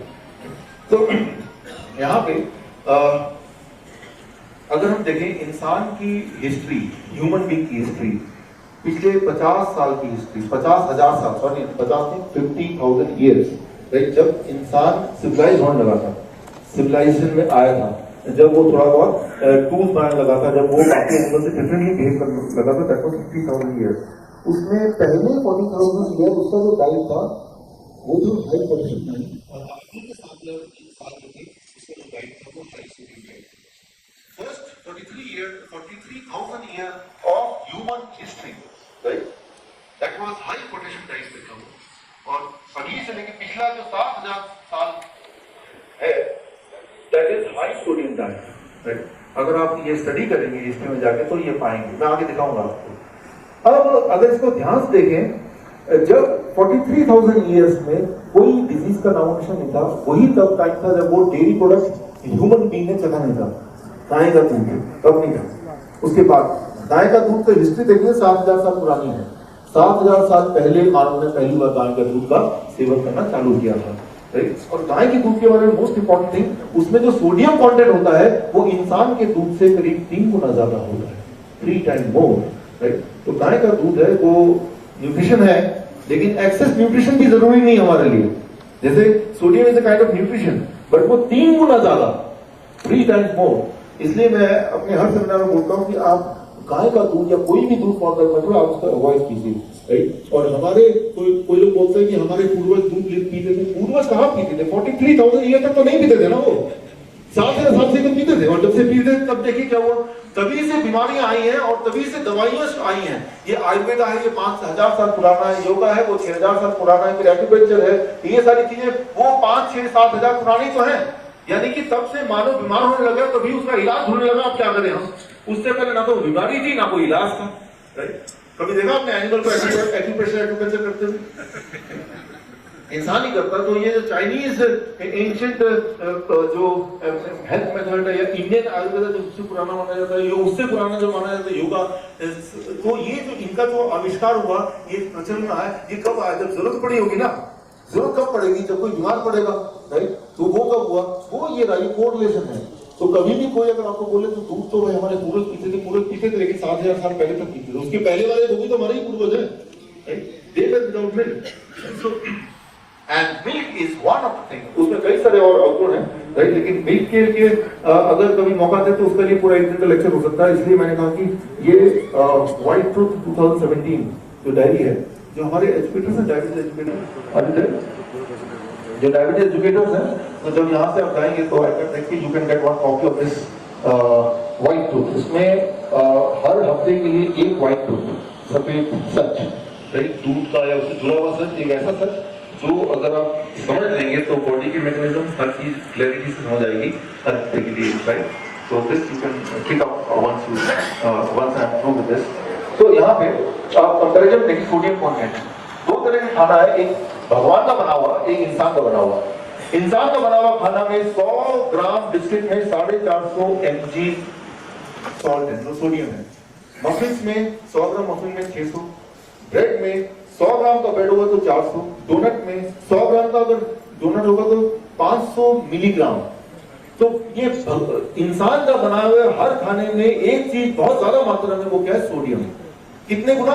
कम से कम 10 से 20 गुना। अब भगवान का बनाया हुआ खाना देखें, राइट, नेचर का बनाया हुआ खाना देखें, टोमेटो, 100 ग्राम टोमेटो में जो सोडियम कंटेंट है 3 mg ओनली। 100 ग्राम कुकुम्बर, खीरा में जो सोडियम कंटेंट है वो 6 mg ओनली। 100 ग्राम अगर पत्ते देखें पालक के या लेट्यूस के पत्ते या कोई भी पत्ते, उसमें 9 mg। एप्पल में 100 ग्राम में वो तो 1 mg से भी कम।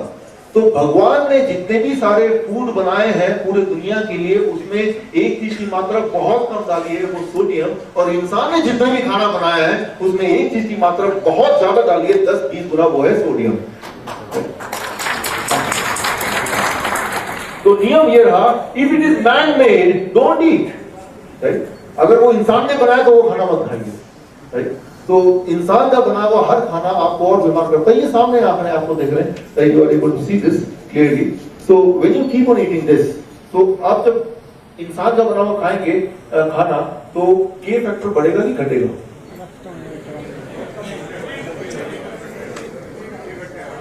घटेगा ना। सोडियम मात्रा बढ़ रहा है तो के फैक्टर घट रहा है, और के फैक्टर जैसे जब घट रहा है तो क्या होगा? हार्ट डिजीज बढ़ेगी घटेगी? बढ़ेगी, right? So there is a very clear cut association. और आप किसी भी डॉक्टर के पास जाएंगे, वो ब्रेड के लिए कभी मना नहीं करेगा, बिस्किट के लिए कभी मना नहीं करेगा, वो क्या बोलेगा, केला मत खाना, ये बोलेगा, तो वो बोलेगा नारियल पानी मत पीना, ये बोलेगा, राइट? नारियल पानी में के factor very very high, right?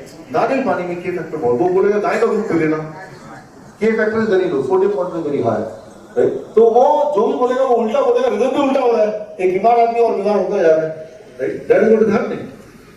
तो यहाँ पे एक 2001 में एक बहुत बड़ा ट्रायल हुआ, इसका नाम है डैश डाइट, राइट? तो इस ट्रायल में देखा गया कि जैसे ही ये फैक्टर बढ़ाया गया, ये सोडियम कंटेंट घटाया गया, ये new England journal of medicine में आया था। ये बहुत ही फेमस ट्रायल था और ये बहुत ही पॉपुलर वेल पब्लिश्ड ट्रायल है, और उसमें क्लियरली देखा गया कि अगर आप ये फैक्टर को बढ़ाते हैं, सोडियम कंटेंट को घटा देते हैं, तो लगभग जो लाइफस्टाइल डिजीजेस, स्पेशली हार्ट का, किडनी का, लीवर का, वो एकदम वही हॉल्ट हो जाता है, इट स्टार्ट क्योरिंग, और आपकी जो रिक्वायरमेंट दवाई की, जो दवाई ले रहे थे, you are forced to stop that, right? तो यहाँ पे मैं ये क्यों ट्रायल दिखा रहा हूँ, बिकॉज मैं मेडिकली ये एस्टैब्लिश कर रहा हूँ आपको, ये नहीं बोल रहा कि मेरी अपनी theory, it is a theory which is already proven by the medical science itself, and that too the mainstream medical science. किसी कोने में वो एक्सपेरिमेंट चल रहा है, वो तो मैंने लिखा नहीं अपने ट्रायल में, मैं वो अपने एग्जांपल में, I take only those example which is already well accepted all over the world by the mainstream medical जो industry है, उनके सामने जो accepted है वो है, right? So आज के बाद आपको 3 steps in next 3 days to eliminate 3H from your life, right? 3 step आपको करने हैं अगले 3 दिन के लिए, ताकि आपके लाइफ से 3H गायब हो जाए। कौन कौन से H है? पहला H तो है हाइपरटेंशन, यानी कि हाई ब्लड प्रेशर। दूसरा H है हार्ट डिजीज। तीसरा H है हैरेसमेंट बाय मेडिकल इंडस्ट्री, ये सबसे बड़ा H है। उसके 3 स्टेप हैं, वो 3 स्टेप क्या है? What about the blood pressure? पहले तो ये तो साबित करें कि हमारा ब्लड प्रेशर ज्यादा है कि नहीं है, ये कैसे पता चलेगा? What is the reference point, how know about it? पहले उसको क्लियर करते हैं। दूसरा what about the BP medicine? कल अभी घर में बीपी मेडिसिन का क्या करना है एग्जैक्टली? खाने का कल दोबारा नौबत आएगी तो खाएं या फेंकें, क्यों नहीं पता चलेगा कुछ करें। तीसरा व्हाट अबाउट द फूड? किस तरह से खाना खाना है, एग्जैक्टली कैसे खाना है, स्टेप बाय स्टेप, राइट? तो पहले स्टेप की बात पहले करते हैं, what about the blood pressure? मेरी ब्लड प्रेशर मेरा ज्यादा है कि नहीं, कैसे पता चलेगा? देखिए पूरी दुनिया में कई सारे एजेंसीज हैं, उनमें से एक का नाम है WHO, वर्ल्ड हेल्थ ऑर्गेनाइजेशन, जो ये डिसाइड करता है कि क्या आंसर होना चाहिए इनका सवालों का। एक और एजेंसी है national institute of health NIH, एक और है यूरोप के लिए यूरोपियन गाइडलाइंस, एक और है अमेरिका का जो इंडिया फॉलो करती है right now JNC, joint national committee report, और एक है कॉकरेन, राइट? तो ये सारी एजेंसी है जिनमें से आप प्रेफर करती है इस सवाल का जवाब ढूंढने की कोशिश कर सकते हैं। लेकिन आप देखिए इनमें सबके आंकड़े सेम है कि अलग अलग है? अलग अलग है, तो आंसर अलग अलग है। सारे आंसर तो करेक्ट हो नहीं सकते, कोई एक आंसर करेक्ट होगा। तो इनमें से कौन सी एजेंसी चुने? मेडिकल जो इंडस्ट्री है, मेडिकल हॉस्पिटल्स हैं, वो कौन सा वाला चुनेगा? जो सबसे कम वाला है, सबसे ज्यादा वाला है? कम वाला चुनेगा, राइट? और ही टेक्निकली इज करेक्ट, उसको गलत नहीं बोले, वो बोलेगा मैं थोड़ा बोल रहा हूँ, वो तो भाई ये NIH बोल रही है, राइट? तो NIH वो WHO बोल रही है 120/80, तो मैं उसी को फॉलो कर रहा हूँ। तो technically you can not do anything, right? क्योंकि वो खुद एक एस्टैब्लिश उसका फॉलो कर रहा है। लेकिन ये फ्लेक्सिबिलिटी किसको माने, ये डिसाइड करने के 2 क्राइटेरिया हैं। एक तो ये कि इसके पीछे लोग कौन है, वो कौन लोग हैं जिन्होंने ये लिखा, कोई तो इंसान होगा ना। दूसरा, जब ये पैमाना आया 120/80, तो ये लाने के लिए कुछ तो किया होगा ना उन्होंने, वो क्या किया, कैसे पता चला ये पैमाना आया, राइट? तो ये दोनों सवालों के जवाब पे डिपेंड होगा कि इनमें से किसको माने। तो देखिए WHO से शुरू करते हैं। WHO ने 1999 में एक इटालियन कार्डियोलॉजिस्ट थे डॉक्टर अल्बर्टो, उनको बोला कि भाई एक ब्लड प्रेशर का स्टैंडर्ड क्या होना चाहिए, आप डिजाइन करो। तो उन्होंने अपने 17 दोस्तों को ले लिए और फिर उन्होंने एक 18 लोगों की कमेटी बनाई, और ये 18 लोगों की कमेटी के डिटेल मेरे पास वो लोग कौन कौन से हैं वो है, और वो कौन कौन से मेडिकल इंडस्ट्रीज जुड़े, कौन कौन से ये ड्रग कंपनीज जुड़े और कितनी फंडिंग आती है, वो भी मेरे पास लिस्ट है। तो मैं आपको उसका कंक्लूजन देना चाहता हूँ कि वो 18 में से 17 मेंबर ऐसे थे जिनके बहुत क्लोज फाइनेंशियल इंटरेस्ट थे वो सारे ड्रग कंपनीज में जो हाइपरटेंसिव दवा बनाती है। इसका मतलब इसको हम चूज नहीं कर सकते, तो फेल हो गया, राइट? So this means कि वो जो आंसर है, जो उनका रिजल्ट निकला, that may be influenced, right? तो बायस हो सकता है वो। अब NIH national institute of health की बात करते हैं, इसमें 2003 में जो रिपोर्ट निकाली थी, उस रिपोर्ट में करीब 11 ऑथर्स थे, 11 मेंबर्स थे जिन्होंने गाइडलाइन बनाई थी, लेकिन उनमें से जो 9 ऑथर हैं उनके ड्रग कंपनी से टाई अप है। तो ये भी फेल हो गया, इसको भी कैसे लेंगे, इसको भी रिजेक्ट कर दिया आपने। यूरोपियन गाइडलाइन की बात करें, यूरोपियन गाइडलाइन क्या है कि 140/90 से ऊपर किसी का ब्लड प्रेशर हो तो उसको हाई ब्लड प्रेशर बोलेंगे और उसको दवा देने की जरूरत है।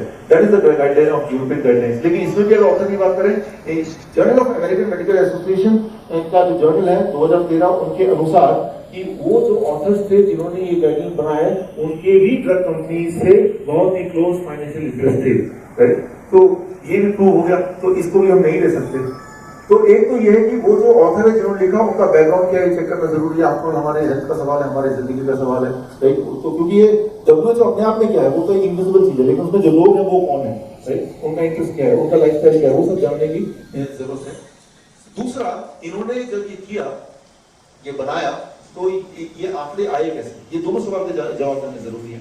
अब JNC 7 की बात करते हैं, जॉइंट नेशनल कमीशन रिपोर्ट 7, अभी JNC 8 आ चुका है।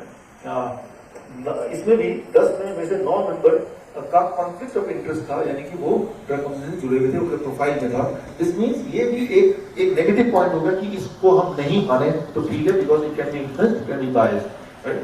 सो अब आता है कि इन लोगों ने ये जो 140/90 निकाला या 120/80 निकाला, ये निकाला कैसे, राइट। ये सवाल मैंने BM हेगड़े है इंडिया के वर्ल्ड के टॉप मेडिकल साइंटिस्ट, राइट, वो डॉक्टर हैं, वो हार्ट सर्जन है, वो हजारों हार्ट सर्जरी किया, और दुनिया के जितने बड़े बड़े मेडिकल यूनिवर्सिटी आपने नाम सुने होंगे, वहां पे ऑलरेडी प्रोफेसर रह चुके अभी भी हैं, राइट। वो x vice chancellor Manipal university के पद्म भूषण अवार्डी है, राइट। और उनसे अगर पूछे आप कि उनसे अगर पूछेंगे भाई ये आए कहां से आंकड़े, क्योंकि उनके आंकड़े सामने उन्होंने देखा है, उनको वो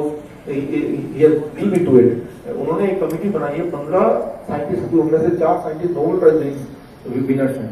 तो उस स्ट्रक्चर के वो इंसान है, उनसे मैंने पूछा एक बार कि ये कैसे बनते हैं आंकड़े, तो उन्होंने एग्जांपल दिया। एग्जांपल एज इट इज मैं आपके सामने रखता हूँ, जैसे उन्होंने दिया। तो मान लीजिए यहाँ पे 400 लोग हैं, तो हमें ये पता करना है कि एवरेज हाइट कितनी है हमारी, नॉर्मल हाइट कितनी है। तो क्या करेंगे, पहला स्टेप सबका हाइट ले लेंगे, राइट, और हाइट लेके सबका उसको टोटल करके 100 से डिवाइड करके उसमें एक ग्राफ बना देंगे इस तरह का, राइट। कुछ लोगों की हाइट बहुत छोटी होगी 4.3, 4.4, दूसरी की हाइट बहुत ज्यादा होगी 6.2, लेकिन एक एवरेज हाइट निकल जाएगी ना। तो एवरेज हाइट यहाँ पे आती है कि इस हॉल में average height is 5.5, 5 feet 5 inch average height है। और जो फिर क्या किया, 4.9 वो 20% लोगों की है, और 5.10 से ऊपर वो भी 20% लोगों की है। तो 20% इस तरफ, 20% उस तरफ, उसको माइनस करो, बिकॉज दैट इज एबनॉर्मल, वो आउटर कम लोगों की है। यानी कि 4.9 से लेके 5.10 के बीच में that is the average height. 4.9 से लेके 5.10 average height, this is an average height. लेकिन एवरेज को क्या करते हैं, नॉर्मल हाइट। नॉर्मली कितनी हाइट हुई लोगों की, यहाँ पे 4.9 से लेके 5. नॉर्मल हाइट, इसका मतलब बाकी जो हाइट है वो क्या हुआ, नॉर्मल बोलता क्या होता है, एबनॉर्मल हाइट। यानी कि एबनॉर्मल मतलब बीमार। अब मान लीजिए अमिताभ बच्चन आते हैं अपने मेडिकल चेकअप कराने, 6.2, 5.10 से ऊपर हो गया ना abnormal height.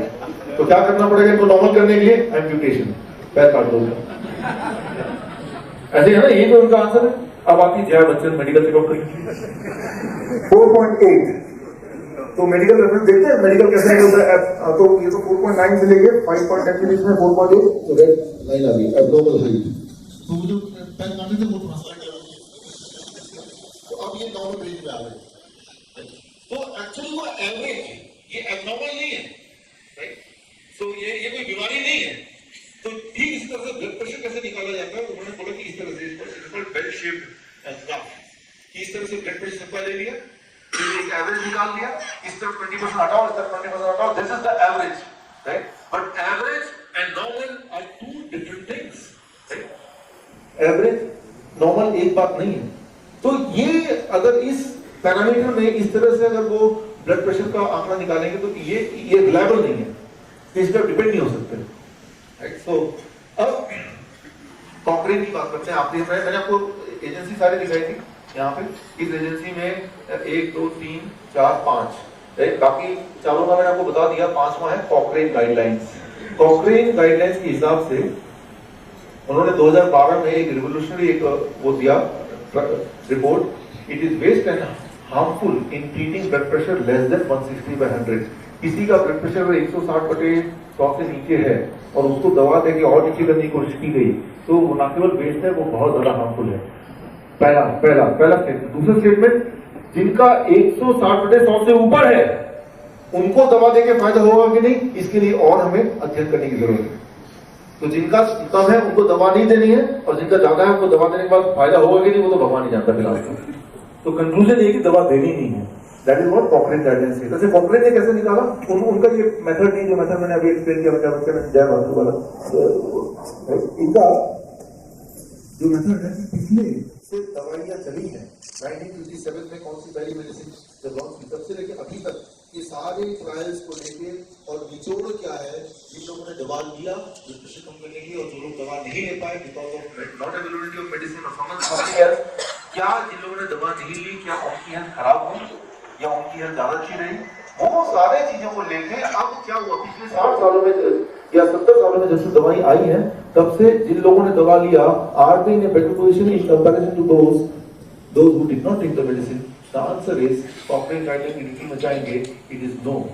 So that come to the conclusion कि hypertension is not good for sure, लेकिन hypertension अगर है और उसमें अगर दवा देते हैं तो it becomes worse, right? तो और खराब हो जाता है।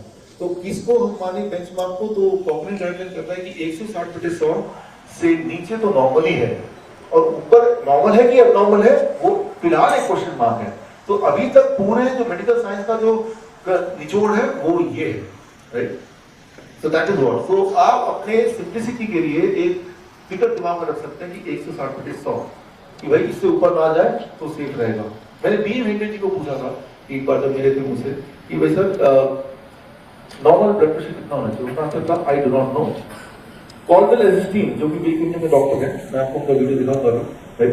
तो उनसे पूछा, उनका जवाब था इट डिपेंड्स। मैंने कहा व्हाट अबाउट 120/80, 140/90 और 160/100? उनका जो दोबारा था इट डिपेंड्स, राइट? कुछ लोग ऐसे होते हैं जो हो सकते हैं जिनका 170/110 kg वो नॉर्मल फील करे, कंफर्टेबल फील करे, तो वही उनका ब्लड प्रेशर है। कुछ लोग हो सकते हैं 130/90 में भी वो एबनॉर्मल फील करे, तो वो उनका नॉर्मल ब्लड प्रेशर नहीं, उनका थोड़ा कम होना चाहिए।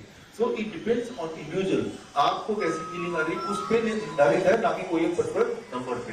लेकिन फिर भी अगर आपको नंबर चाहिए ही चाहिए तो वो नंबर फिलहाल जो मेडिकल साइंस में ज्यादा प्रूवन है, दैट इज 160/100, राइट? सो एक तो ब्लड प्रेशर के पैरामीटर के लिए वो मैंने आपको एक गाइडलाइन दे दिया 160/100 ना। लेकिन इसमें भी आपको ये ध्यान रखना है, इसका व्हाइट कोट सिंड्रोम 80% पेशेंट में देखा कि जैसे वो डॉक्टर को देखते हैं उनका ब्लड प्रेशर बढ़ जाता है एकदम से। तो that is for white coat. जितना ज्यादा डिग्री वाला डॉक्टर उतना ब्लड प्रेशर ज्यादा, जितना ज्यादा अमीर बड़ा हॉस्पिटल उतना ज्यादा ब्लड प्रेशर, जितना खतरनाक या सीरियस डॉक्टर उतना ज्यादा ब्लड प्रेशर। तो that is called white coat syndrome. तो उसको हमें काउंट नहीं करना है, यानी कि रेस्टिंग स्टेज में घर पे बैठे हुए लेजरली फील करते हुए तब जो ब्लड प्रेशर है that is the real blood pressure, right? Normally आप क्या करते हैं, डॉक्टर के ऑफिस में जाते हैं, वहां ब्लड प्रेशर चेक करते हैं on the basis that you decide whether you are blood pressure patient और नॉट, राइट? एंड 80% तक इट इज बीइंग इन्फ्लुएंस्ड, 80% लोगों का ज्यादा रीडिंग आता है, और जैसे जैसे वो डॉक्टर के ऑफिस से निकलते हैं वो रीडिंग दोबारा नॉर्मल हो जाता है, राइट? इसका फायदा उठाया मेडिकल इंडस्ट्री ने। जब नया नया ये दवाइयां आई थी, इसे तो जर्मनी ने क्या किया, it is called shopping mall blood pressure. Shopping mall से निकलते थे लोग तो उन्होंने अपने एम्बुलेंस लगा दिया कि ब्लड प्रेशर चेकअप हो रहेगा, और वो इतना पैसा लगा के जब वो लेते थे तो क्यों नर्स वो पट्टी लगा, पहली बार देखा ब्लड प्रेशर मीटर और वो कुछ देखा, घबरा के क्या हो रहा है, फिर देखो आपका high blood pressure is your patient high blood pressure, आपको दवा लेनी चाहिए। So that become popular in called shopping mall blood pressure. Shopping mall से बाहर निकलो सीधे एम्बुलेंस जाओ, so that became shopping mall blood pressure। तो shopping mall blood pressure बोले या white coat syndrome बोले, तो हमें उस सेटअप में ब्लड प्रेशर चेक नहीं करवाना जहाँ अनसर्टेनिटी रहेगी, right? That is homely setup में।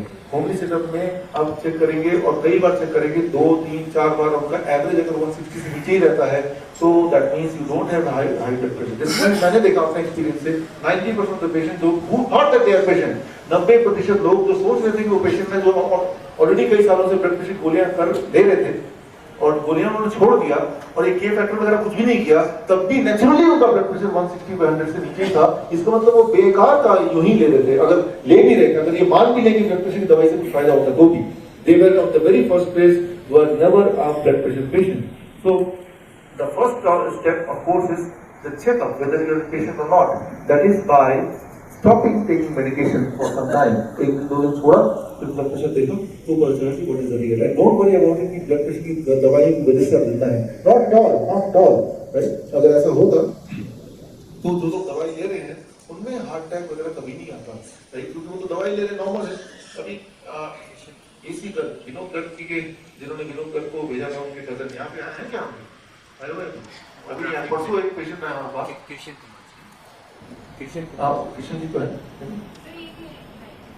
अभी परसों की बात है, वो पेशेंट आया हमारे पास, उनका नाम था विनोद गर्ग, वो चार्टर्ड अकाउंटेंट, और 2004 में उनको पहली बार ब्रेन स्ट्रोक आया और तब से लेकर अब तक 7 बार आ चुका. और आखिरी बार कब आया? पिछले महीने आया. और मैंने कहा आपका ब्लड प्रेशर कितना रहता है? बिल्कुल 120/80 उसका आंसर रहता है. सारी दवाएं सर्जरी को वैसे वैसे करते हैं. मैं बोलना ये चाह रहा हूँ कि अगर हम ये सोचते हैं कि मैं दवाई सारी ले रहा हूँ, ब्लड प्रेशर नॉर्मल रख रहा हूँ, तो मैं कोई प्रोटेक्शन जोन में हूँ, तो ये फॉल्स सेंस ऑफ सिक्योरिटी है. The false sense of security. मैं दवा ले रहा हूँ, वो अक्सर लोग बोलते हैं छोटी गोली चलते तो इसको क्यों चलने दे भाई, क्यों चलने दे. So that is the important thing. आपको इस बात को दिमाग से निकाल के देखना होगा कि वो छोटी गोली जो चल रही है उसकी वजह से आप कुछ भी जिंदा है, कुछ भी फायदा हो रहा है. अगर चलो फायदा ना हो, नुकसान तो ना हो ना, पैसे का नुकसान हो कोई बात नहीं, हेल्थ का नुकसान तो ना हो ना, बट फॉर श्योर आपकी हेल्थ का नुकसान हो रहा है, बहुत ज्यादा नुकसान हो रहा है. इसलिए मैं इंसिस्ट कर रहा हूँ कि दवा छोड़ना that is easier and that will the moment you stop it you start getting the benefit of stopping it. थोड़ी हिम्मत करके, लेकिन जब छोड़ेंगे ही तो क्या पकड़ना है वो जानिए तो और अच्छा ही रहेगा. राइट. तो यहाँ पे पहला step what about the blood pressure, वो मैंने आज की तारीख में जितना कुछ था वो मैंने ब्रीफ स्टेप को बता दिया. तो what about the BP medicine, वो मैंने आपको भी बताया कि बीपी मेडिसिन का सिर्फ एक ही इलाज है कि उसको छोड़ना ही पड़ेगा. तो यहाँ तक कि जितने अभी भी टैबलेट है उठा के उसको कहीं फेंके दीजिए और देखिए कि वो कोई जानवर भी ना खा ले. इतना खतरनाक होता है. मैं आपको उदाहरण देता हूँ, इतना कोई सिर पैर नहीं होता है दवाइयों का. मैं एग्जाम्पल देके बता रहा हूँ. एक दवाई आई थी 1950 में अल्सर की ट्रीटमेंट के लिए. लेकिन जब वो दवाई देने लगे पेशेंट को तो पता चला कि पेशेंट को अल्सर की ट्रीटमेंट दवाई दे रहे हैं रोगेन, तो उनका बीपी लो हो जा रहा है. तो अरे ये तो बीपी लो हो जा रहा है. तो उन्होंने क्या किया, उन्होंने उसको बोला कि चलो नहीं ये बीपी की दवा बन गई. 1979 में उसको अप्रूव करा लिया, नहीं आपसे बीपी की दवाई है. तो बीपी लो हो जा रहा है, वो बीपी की दवाई दे रहे लोगों को अप्रूव एफडीए पर. लेकिन देखा गया कि जब ये बीपी की दवाई ले रहे लोग बीपी लो करने के लिए, उनके बाल निकलने लगे. लेकिन लोग तो खुश थे, सर के बाल निकलने लगे. गड़बड़ तब हुई जब सर की जगह गाल में, जीभ में और बाकी अलग जैसे बाल निकलने लगे, जाने निकलने थे. तो ये तो गड़बड़ हो गई बीपी के बाद मेडिसिन कैंसर है. अब उन्होंने उसे लोशन बना दिया और फिर दोबारा लॉन्च किया अभी कि भाई ये सिर के बाल के बढ़ाने की दवाई है.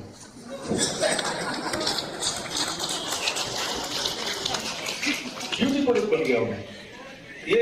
तो इनका कोई सिर पैर नहीं है. ये तो आप कुछ दिन लगाएंगे, बाल की जगह पता नहीं क्या निकलेगा, फिर सोचेंगे आप क्या करें इसका, कहाँ फिट करें इसको. तो जिस चीज का कोई सिर पैर ही ना हो वो चीज क्यों ले रहे हैं. तो मैं ये बोलना चाह रहा हूँ कि ये जो दवाइयां तो कोई सिर पैर नहीं है, ये एक्सपेरिमेंटल है. आपको गिनी पिग बनाया जा रहा है. आप जो भी नतीजा आप डॉक्टर बोलेंगे वो आगे कहीं भेजेंगे और उस हिसाब से एक नया मार्केटिंग स्ट्रेटेजी बन जाएगी. वो भी अप्रूव हो जाएगा. तो अब जो हाई के फैक्टर डाइट, मेरा आपसे यही बोलना है कि अब से आपको हाई के फैक्टर डाइट पे रहना है. और ये इस तरह की स्टडी बहुत पहले हुए हैं. 2005 में चाइना स्टडी के रूप में बहुत बड़ा रिसर्च आया. 2001 में क्या स्टडी मैंने आपको बताया. 1972 से 1992 तक फिनलैंड स्टडी, जिसमें फिनलैंड की जनता का जो heart disease heart attack rate कितना प्रतिशत घट गया था, 60% घट गया था. उससे पहले ब्रिटिश MRC स्टडी 1985. तो ऑलरेडी ये टेस्टेड डाइट है. मैंने आपको एक वीडियो दिखाया था, एक बार फिर दिखाऊंगा. High K factor diet, China study का जो डाइट है, और उसके बाद उनकी हार्ट डिजीज, उनके सारे प्रॉब्लम एकदम खत्म हो गए. उसके बाद ये 2010 में होना शुरू किया, 2010 से 2011 में, और तब से लेके आज तक he never ever fell sick again. Right. तब से लेके आज तक he much more active than when he was a president of the country. जब वो यूएस के प्रेसिडेंट थे तब भी इतने एक्टिव जितने वो आज हैं.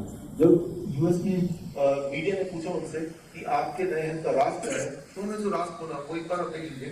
इससे पहले कि मैं आपको बताऊं कि आपको किस तरह की डाइट पे रहना है. But I did it for a different reason. I mean, I wanted to lose a little weight, but I never dreamed this would happen. I did it because after I had this stent put in, I realized that even though it happens quite often that after you have bypasses, you lose the veins because they're thinner and weaker than arteries. The truth is that it clogged up, which means that the cholesterol was still causing buildup in my vein that was part of my bypass. And thank God I could take the stents. I don't want it to happen again. So I did all this research, and I saw that 82% of the people since 1986 who have gone on a plant-based, no dairy, no meat of any kind, no chicken, turkey. I eat very little fish. Once in a while I'll have a little fish, not often. If you can do it, 82% of the people who've done that have begun to heal themselves. Their arterial blockage cleans up. The calcium deposit around their heart breaks up. This movement has been led by a doctor named Caldwell Esselstyn at the Cleveland Clinic, Dean Ornish, you know, out in California. The doctors Campbell, father and son, who wrote the China study, and a handful of others. But we now have 25 years of evidence. And so I thought, well, since I need to lose a little weight for Chelsea's wedding, I'll become part of this experiment. I'll see if I can be one of those that can have a self-clearing mechanism. We'll see. I hope you're healthy for many years and get to see grandchildren for many years. Me too. That's really the big deal. You know, Hillary and I, we're happy. We love our son-in-law and we admire him, but we'd like to be around if there's grandkids. We want to be there to do our part. Mr. President, good luck. Thank you. Thanks for what you're doing.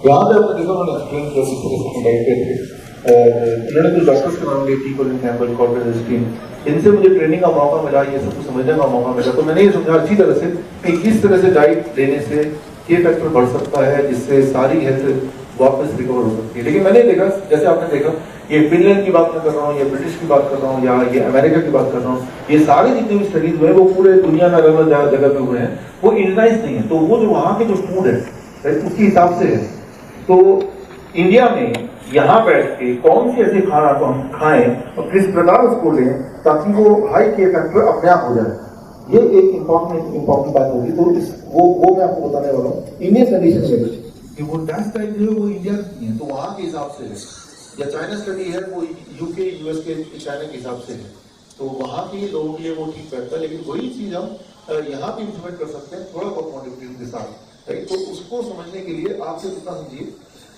Prepare your own pigment code diet pigment code diet is very simple भगवान ने उसका काम already आपके लिए कर दिया है भगवान ने जितने भी फल और सब्जी बनाया उनमें रंग दिया है लाल दिया है हरा दिया है पीला दिया है सफेद दिया है वो रंग के थ्रू भगवान आपको बता रहा है इंडिकेट कर रहा है कि किसमें क्या कितना क्वांटिटी है और किस तरह से खाना है तो रंग के थ्रू भगवान ने आपको ऑलरेडी सिग्नल दिया हुआ है और वो रंग को अगर आप पहचान लेंगे तो आपके लिए काम बड़ा आसान हो जाएगा तो रंग को कैसे पहचानना है उसके लिए सिर्फ आप ये ट्रैफिक सिग्नल के जो कलर होते हैं ना ग्रीन रेड और येलो राइट तो इन कलरों को पहचान लीजिए तो क्या करना है आपको रोज के फैक्टर हाई यानी कि high potassium and low sodium diet के लिए आपकी बॉडी का वेट मान लीजिए आपका बॉडी का वेट कितना है ये सारा कुछ आपको मिल जाएगा प्रिंटेड ये प्रिंटेड मिलने वाला है अच्छी तरह से इसे need not to worry about it right so मान लीजिए आपका 60 kg वेट है तो इंटू 20 कितना हो गया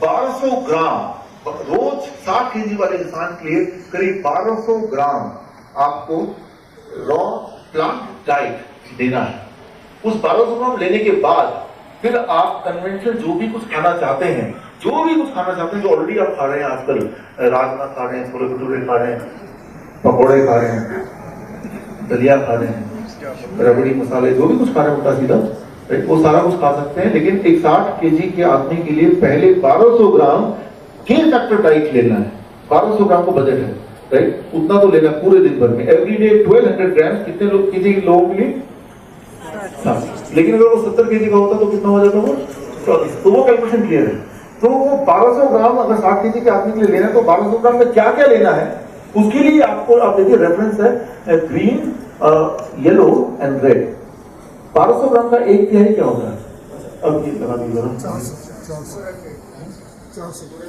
400 यानी कि 400 ग्राम्स आपको वो लेना है जिसका रंग हरा हो मैं सिर्फ हरा रंग बोल रहा हूं मैं नहीं बोल रहा कि हरा फ्रूट लेना है या वेजिटेबल लेना है या लीव्स लेना है, ये नहीं बोल रहा हूं। मैं क्या बोल रहा हूं, कोई भी चीज जिसका रंग हरा हो वो कितना लेना है, 400 ग्राम, राइट।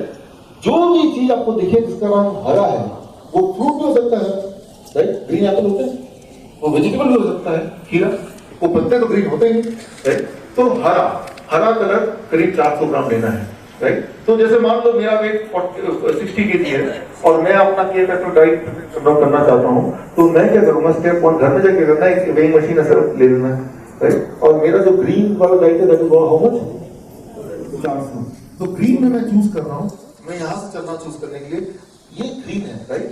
लेकिन इसके अंदर जो खाने वाला है वो ग्रीन है क्या, तो यानी कि ये रिजेक्ट हो गया, रेड वाले में आएगा, राइट। ये ग्रीन है, अंदर में ग्रीन है, तो मैं इसको अपने चॉइस के हिसाब से, जो मुझे लगता है मैं ज्यादा नहीं खा सकती तो मैं एक ले लिया, राइट। तो मैंने इसको डाल दिया, राइट। अब इसके बाद ये संतरा, ये भी ग्रीन नहीं है, राइट, अंदर से, राइट। या तो मैं डिसाइड करूं मैं ये भी खा लूंगा ऊपर से, वो तो खाएंगे नहीं, ये ग्रीन है। तो ये ऊपर वाला अगर खाने पिगमेंट, इसको पिगमेंट, आउटर इसको pigment which gives the colour, right. वो जो कलर है दैट इंडिकेट्स कि इसके ये जो आउटर लेयर पे वो जो मिनरल्स है, पोटेशियम सोडियम रेशियो वो कितना होगा, राइट, इसीलिए। लेकिन वो उस केमिस्ट्री के चक्कर में ना पड़ते हैं, सिंपली बताऊंगा आपके लिए। तो ये ग्रीन डाल दिया, और ये मुझे लगता है मैं, ये भी ग्रीन है, अंदर से भी ग्रीन है, मैं ऐसे खा सकता हूँ, तो ये मैं ज्यादा भी डाल सकता हूँ, मुझे लगता है ज्यादा पसंद है मुझे, तो ज्यादा डाल दिया। ये पत्ता गोभी हो गया, ये मुझे लगता है ज्यादा मैं खा सकता हूँ, तो ज्यादा भी ग्रीन है, चाहे डाइट ग्रीन क्यों ना हो, राइट। लेकिन इस ग्रीन में भी 400 ग्राम तो खाना है, लेकिन उसका 1/3 पत्तों में होना चाहिए और 2/3 पत्तों के अलावा होना चाहिए। तो 1/3 कितना होगा 400 का, 150 ग्राम मान लीजिए, 150 ग्राम। यानी कि ये जो है क्वांटिटी ये 250 ग्राम तक होगी, और 150 ग्राम मुझे पत्तों में से चूज करना पड़ेगा, क्लियर है। 150 में से पत्तों में से चूज करना पड़ेगा। पत्तों में से कौन सा वाला पत्ता मैं चूज करता हूँ, वो मूली का पत्ता चूज करता हूँ, वो पुदीना चूज करता हूँ, किसको क्या रेशियो चूज करता हूँ, किसको ज्यादा लेता हूँ, किसको कम लेता हूँ, वो मेरी चॉइस है, यानी कि वो आपकी चॉइस भी, राइट। कोई बोलता है मैं पालक के पत्ते नहीं खा सकते, तभी भगवान ने इतने सारे तरह के पत्ते बनाए होंगे, राइट। कोई बोलेगा मूली के पत्ते तब नहीं आते, तभी तो इतने सारे सीजन, हर सीजन में कोई ना कोई पत्ते आते होंगे, राइट। तो मुझे ये देखना है कि कौन से वाले पत्ते हैं जो मैं खा भी सकता हूँ, जो मुझे मिल भी रहा है, राइट, और easily I can get it also. तो वो वाले करीब 150 ग्राम, 120 ग्राम, 130 ग्राम, 150 ग्राम, रफली, इतना प्रिसाइजली करने की जरूरत नहीं, मैं एक अनुमान दे रहा हूँ। और जब मैंने देखा कि इतने फ्रूट्स और इतने एक्स अमाउंट ऑफ पत्तों से वो 400 ग्राम हो जाता है, तो रोज मैं ये मशीन लेके नहीं बैठूंगा, मैंने विजुअली उसको ठीक से देख लिया, तो मुझे एक अनुमान हो गया है कि इतने सारी चीज खा लूंगा तो लगभग 400 ग्राम हो गया। और 400 ग्राम में मिनिमम बोल रहा हूँ, 400 का 500 600 कितना, जितना ज्यादा होगा उतना अच्छा, जितना ज्यादा होगा उतना अच्छा। थोड़ा बहुत कम होगा चल जाएगा, क्योंकि रोज का कम सब ज्यादा, but I am giving you one idea कि इतना मुझे green part, right, this is the total green which I have to take in a day 400 grams. अब कितना बचा जो रिमेनिंग 800 ग्राम। 800 ग्राम जो होगा वो मल्टी कलर, येलो हो सकता है, रेड हो सकता है, व्हाइट हो सकता है, ऑरेंज हो सकता है, मल्टी कलर, राइट। यानी कि उसमें बाकी जो मल्टी कलर है, ये रेड ले लिया मैंने, ये इसको तो हटा दिया, राइट। बाकी मल्टी कलर वाले जैसे टमाटर है ये आ जाएगा, चुकंदर है ये आ जाएगा, या अनार आ जाएगा, संतरा आ जाएगा। लेकिन एक इंपॉर्टेंट बात ये, जो छिलके के साथ हम तौल रहे हैं, राइट, यहाँ छिलका छीला नहीं हुआ है, लेकिन छिलका थोड़ा खाएंगे आप, तो छिलके को तौलने में इंक्लूड नहीं करना है छिलने के बाद, तो यानी कि आपको ज्यादा खाना पड़ेगा। जब केला है तो छिलका निकाला, राइट, क्योंकि छिलका जो वेट होता है नॉर्मली वो 1/3 होता है, 1/3, यानी कि 1200 ग्राम बोल रहे हैं छिलके के साथ तोड़ना है तो 2 किलो तौलिए, 2 kg, और तब आप करेंगे तो वो करीब 1200 ग्राम के करीब आएगा। लेकिन एक दिन मेहनत करना तो अगले दिन विजुअली आपको पता चल गई, जब इतने टमाटर होने चाहिए, इतना खीरा होना चाहिए, इतना एप्पल होना चाहिए, इतना चीकू होना चाहिए, और इतने पत्ते, तो लगभग उतना हो जाता है एक दिन के आइडिया से। फोटो खींच लीजिए, जब 2-4 दिन करेंगे तो आपको एक अनुमान लग जाएगा। ये सिर्फ पहले दिन करना, दूसरे दिन करना, उसके बाद आपको करने की आवश्यकता ही नहीं पड़ेगी। तो इस तरह से आप अपने एक दिन के उसमें कुछ फ्रूट्स हो गए, कुछ वेजिटेबल हो गए, कुछ पत्ते हो गए, 3 तरह से होंगे, इसको हमने अलग कर लिया। उसमें कुछ संतरे आ गए, कुछ सेब आ गए, और मौसम चेंज होगा तो दोबारा नए फ्रूट जुड़ते जाएंगे, जिसका टेस्ट पसंद नहीं है वो हट गया, उसके लिए कुछ और जुड़ता जाएगा। यानी कि वो है ना फ्लेक्सिबिलिटी, क्योंकि मैं सिर्फ कलर की बात बोल रहा हूँ, मैं आपको ये नहीं बोल रहा हूँ कि आपको ये वाला फ्रूट ज्यादा खाना है, वो वाला फ्रूट कम खाना है. I am not talking in terms of fruits and vegetable, I am talking in terms of colour only, right? तो you have lot of flexibility, because भगवान ने हमारे लिए बहुत सारे तरह के वेजिटेबल, फ्रूट्स एंड लीव्स बनाए हैं इस दुनिया में, राइट? अलग अलग सीजन में अलग अलग आते हैं, तो उसका पूरा, जैसे अमरूद है वो ग्रीन वाले कैटेगरी में आएगा, उसका क्लोरोफिल इफेक्ट है, वो ग्रीन है, green part you are eating it, right? And that is the part which indicate the amount of potassium, amount of protein inside it, right? तो इस तरह से आपको करना है. अब ये बजट होगी कि आज मुझे 1200 ग्राम ये वाले फूड लेना है पूरे दिन भर में. अब पूरे दिन भर में लेना कैसे है, उसका सिंपल तरीका जो मैं अक्सर अपने डायबिटीज एजुकेटर को बताता हूँ कि मैं जैसे खुद भी फॉलो करता हूँ कि 12 बजे तक till 12 noon whatever you take only fruits, यानी इसमें से जो फ्रूट वाला पार्ट था जो मैंने किया था वो अलग कर लिया, और 12 बजे तक मैंने वो फ्रूट वाले पार्ट को खत्म करने की कोशिश की. कोई हार्ड एंड फास्ट नहीं कि किसी भी दम पे करना ही पड़ेगा, नहीं तो बात बनेगी नहीं, कुछ गड़बड़ हो जाएगा, ऐसा कुछ नहीं है, राइट? लेकिन मैंने कोशिश किया, और उसका कुछ बच गया फ्रूट्स तो पूरे दिन भर में खा सकते हैं. लेकिन एक इंपॉर्टेंट बात यह है कि जब फ्रूट्स खाएं तो फ्रूट्स खाएं, जब वेजिटेबल खाएं तो वेजिटेबल खाएं, दोनों चीजों को आपस में मिक्स ना करें. एक ही मील पे दो मिक्स, जब लीव्स है, लीव्स वेजिटेबल में मिक्स हो सकते हैं, राइट? और पत्तों में भी, राइट? जैसे पत्ते हैं तो अगर ऐसे नहीं खाए जाते तो आप ले ही वो पत्ते जो ऐसे खाए जाए, या फिर आप उसको स्टीम करिए.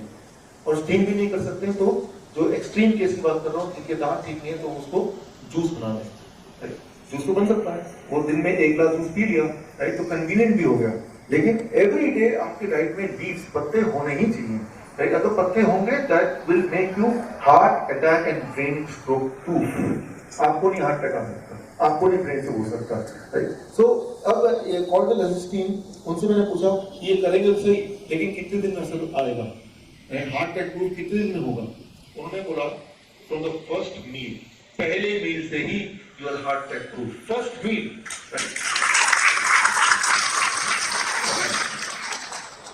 तो पहले मील से ही you will be protected from that kind of, जो उसका जो क्लोरोफिल इफेक्ट होता है, आप देखिए ग्रीन कलर को 1/3 इंपॉर्टेंस दी है और बाकी सारे कलर को 2/3 इंपॉर्टेंस दी है. So try to understand. वैसे भी आप देखिए भगवान ने आपके चारों तरफ ग्रीनरी फैलाई हुई है.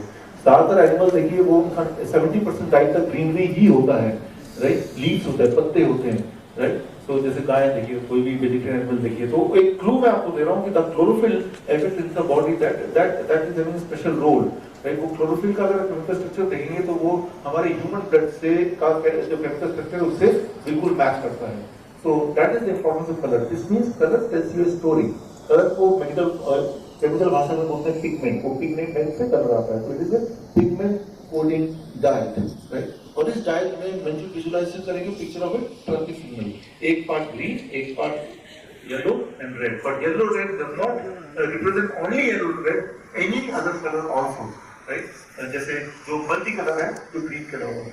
तो ये सारा इतना बजट खाना खाने के बाद एक दिन में अगर इतना कंज्यूम कर पा रहे हैं, उसके अलावा फिर आप कुछ भी मर्जी खाएं, राइट?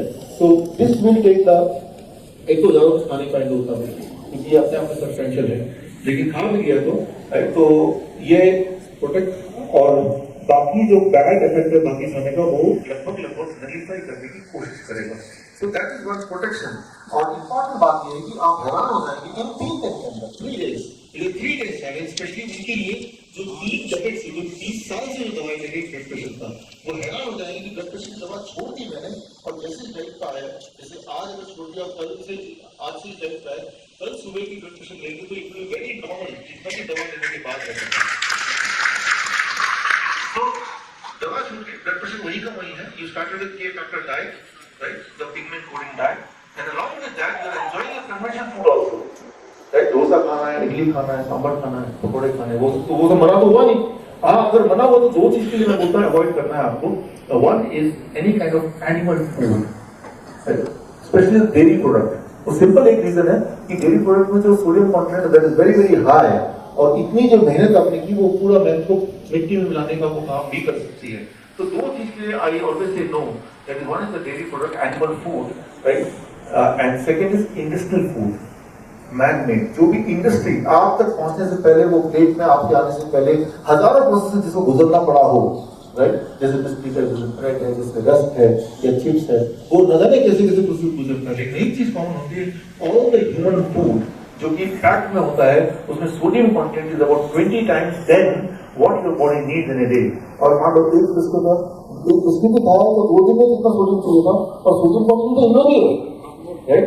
लेकिन इनमें वो पॉइंट में है, इनमें उतना है जितना कि आपकी बॉडी को जरूरत है. So sodium is required for your body, but only in a limited amount. If it is more than that, then it creates a problem. तब जाके वो दिक्कत करता है. So अगर आप ये करेंगे तो क्या होगा आपके साथ? पहले 3 दिन में ब्लड प्रेशर कंट्रोल में आ जाएगा. 1 हफ्ते के अंदर आपको ज्यादा एनर्जी लगेगी. अगर 2 हफ्ते हो गए तो इम्प्रूव्ड एबिलिटी टू एक्सरसाइज, ज्यादा भाग पाएंगे, ज्यादा देर तक एक्सरसाइज कर पाएंगे, ज्यादा वेट उठा सकेंगे जो लोग एक्सरसाइज करते हैं. 3 हफ्ते अगर हो गए तो 3 हफ्ते में आप हैरान हो जाएंगे कि आपका बॉडी का वेट जितना भी था, राइट, जो लोग फैटी हैं 10% वेट घट जाएगा 3 हफ्ते में. और 4 हफ्ते अगर हो गए आपको करते हुए तो आप जिन लोगों का चेस्ट पेन था, एंजाइना था, वो हैरान होंगे कि आपको चेस्ट पेन है नहीं, राइट? It is done. तो 1 महीने के अंदर स्टेप बाय स्टेप आप ये वाले इम्प्रूवमेंट उसमें देख सकते हैं.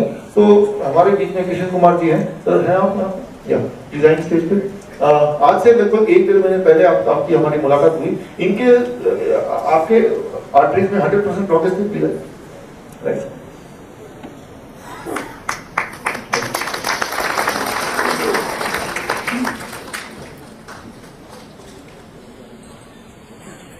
आपके तीनों आर्टरीज में 100% ब्लॉकेज था, राइट? तो लेकिन इन्होंने पहले जैसा आप सेमिनार में भी आप बताएंगे आपकी, तो इन्होंने एक बार कंसल्ट करेंगे तो कहा था तीनों में 100% ब्लॉकेज है. मैंने कहा बहुत अच्छी बात है, इससे ज्यादा तो बढ़ नहीं सकता और तो बढ़ ही नहीं सकता.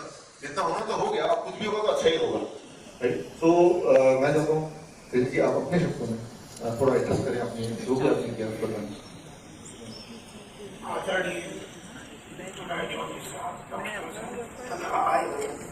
सभी नागरिकों का मैं तहे दिल से अभिनंदन करता हूँ कि मैं कृष्ण कुमार फ्रॉम फरीदाबाद. मैंने एक सेमिनार फरीदाबाद में अटेंड किया था शुगर के कारण. तो अटेंड करने के बाद मैंने उस पर ध्यान नहीं दिया. मैंने कहा इससे क्या फर्क पड़ता है. उसके बाद 2-4 मित्रों ने, उनको भी शुगर की प्रॉब्लम थी, उन्होंने कहा तो बहुत फर्क पड़ गया. फिर भी मैंने लाइक नहीं दिया, मैंने नहीं ध्यान दिया. फिर मेरे को थोड़े दिन पहले मेरे को हार्ट की प्रॉब्लम हो गई. हार्ट की प्रॉब्लम ये कि सीने में दर्द होने लगा जब मैं चलता था. तो फिर मैंने डॉक्टर के पास गया. वो कहने कोई नहीं, ऐसी कोई बात नहीं, दवाई ले लो. मैं दवाई लेकर आ, मतलब इस तरह से 3-4 महीने निकल गए, नहीं बात बनी. फिर कहने लगा जैसा आप TMT करा लो. मैं TMT कराने के लिए पहुंचा तो डॉक्टर कहने लगा आपकी एज के मुताबिक आप TMT नहीं हो सकता, तो आप है ना ECG करा लो, इको करा लो. मैंने ECG और इको कराई. तो फरीदाबाद के CMO साहब ने कहा कि आप है ना इको में थोड़ी प्रॉब्लम आ रही है, आप एंजियोग्राफी कराइए, लेकिन किसी प्राइवेट हॉस्पिटल के चक्कर मत पड़ना कि वो तो आपको लूट घसोट कैसे कर देंगे. मैं कहा ठीक है जी. तो लड़का मेरे साथ था, वो काम मानने वाला था, वो मुझे हॉस्पिटल ले गया, लेकिन उस हॉस्पिटल का नाम नहीं ले था, नहीं तो मेरे दुश्मन बन जाएंगे. तो फिर मैं ले गए, उन्होंने मुझे एडमिट कर लिया इमरजेंसी में और ट्रीटमेंट स्टार्ट किया. रात को 8 बजे एंजियोग्राफी कराई और रिपोर्ट तक नहीं तो सवेरे कहते जी बाईपास सर्जरी के लिए तैयार हो जाइए. मैं क्या बात हो गई, आपके तो इतनी ब्लॉकेज है. मैं कहा मैं तो बाईपास सर्जरी नहीं करा था. कहता आप जीना नहीं चाहते. मैं कि जीना चाहता हूँ. फिर आप क्यों नहीं करवाते? लेकिन मेरी मर्जी. कहते आपको क्या पैसा? मैं तो पैसा तो मुझे गवर्नमेंट दे देगी, मैं गवर्नमेंट रिटायर्ड पर्सन हूँ, मेरा पास नहीं लगा. मैं फिर भी नहीं कराना चाहता. क्यों नहीं कराना चाहते? मैं कि आप जिंदा नहीं रहते तो मैं रहना चाहता हूँ.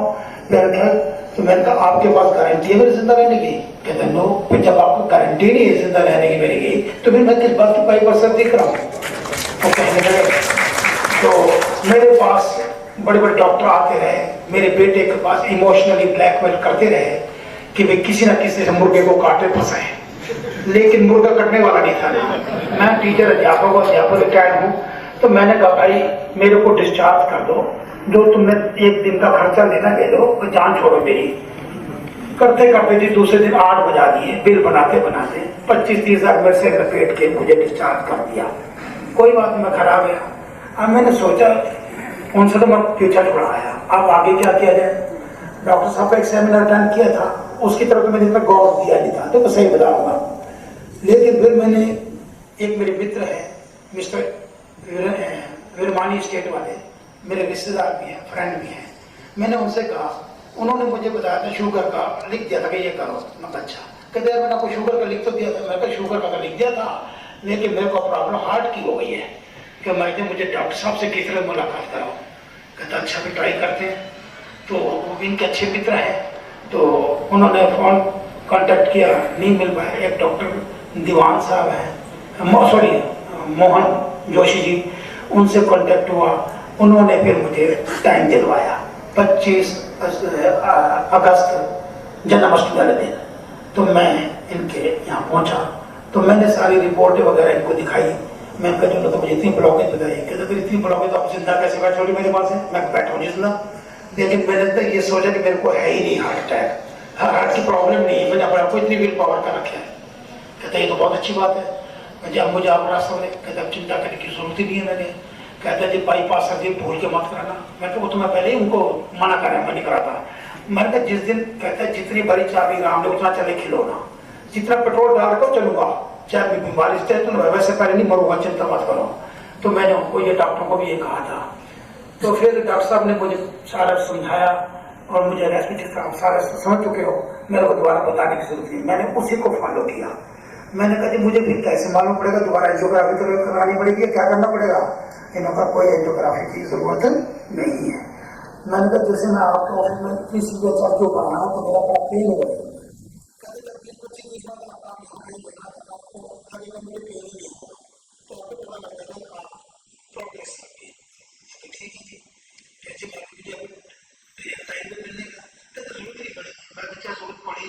मैं आपसे मिल करके मेरा आधा रोग दूर हो जाता है। तो ठीक है जी, फिर अपॉइंटमेंट दे देंगे। अब अपॉइंटमेंट के लिए मैक्सिमम फॉरन में रहते हैं, सबको रहते हैं। फिर वो मैंने डॉक्टर मोहन जी से फिर कॉन्टैक्ट किया। डॉक्टर साहब ऐसे करो, मुझे डॉक्टर साहब दवाएं तुम्हें मिलवाओ। कहते 29 तारीख को आएंगे, मैं टाइम लेकर के आपको बता पा रहे थे। तो जी उन्होंने फिर मेरी 3 तारीख को उन्होंने कहा 3 तारीख को बात करना। फिर मैं 3 तारीख को कॉन्टैक्ट किया उनसे। तो करने के बाद उन्होंने कहा 4 तारीख को उन्होंने मुझे जवाब दिया क्या 5 तारीख को 10 बजे आप आ जाइए। मैं जी 10 बजे इनके पास पहुंच गया।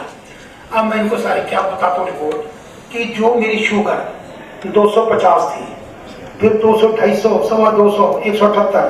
जब मैं इस दवा इनके पास गया तो मेरी 109 थी। ये सिर्फ 25 दिन का था। ये तो ही मेरी शुगर की प्रॉब्लम सॉल्व। दूसरी प्रॉब्लम क्या थी, मेरा पेट कितना बड़ा था, वो सारा घुस गया था, फिर पैंटें सारी ढीली हो गई। अब मुझे और टेलर को खाता करना पड़ेगा। तो दूसरी मुझे रिपोर्ट ये हुई। तीसरा क्या हुआ कि जो मेरे को पेन होता था, मैंने इनको बताया कि शुरू में जब चलता था मैं तो मेरे को पेन होता था, फिर उस पेन खत्म हो जाता था। लेकिन 5-7 दिन हुए हैं, अब मैं चलता हूँ 2-2.5 किलोमीटर रात को, तो अब मेरा पेन वो खत्म हो गया है। अब मैं सीधे चढ़ के भी आया हूँ तो मुझे पेन नहीं हुआ। तो ये मेरी 25-30 दिन की प्रोग्रेस है जो इन्होंने मुझे डाइट चार्ट बताया था, समझाया था, उसी को मैंने फॉलो किया और मैं भी फॉलो कर रहा हूँ। और उसी की बदौलत जो है मैं आपके सामने खड़ा हुआ हूँ।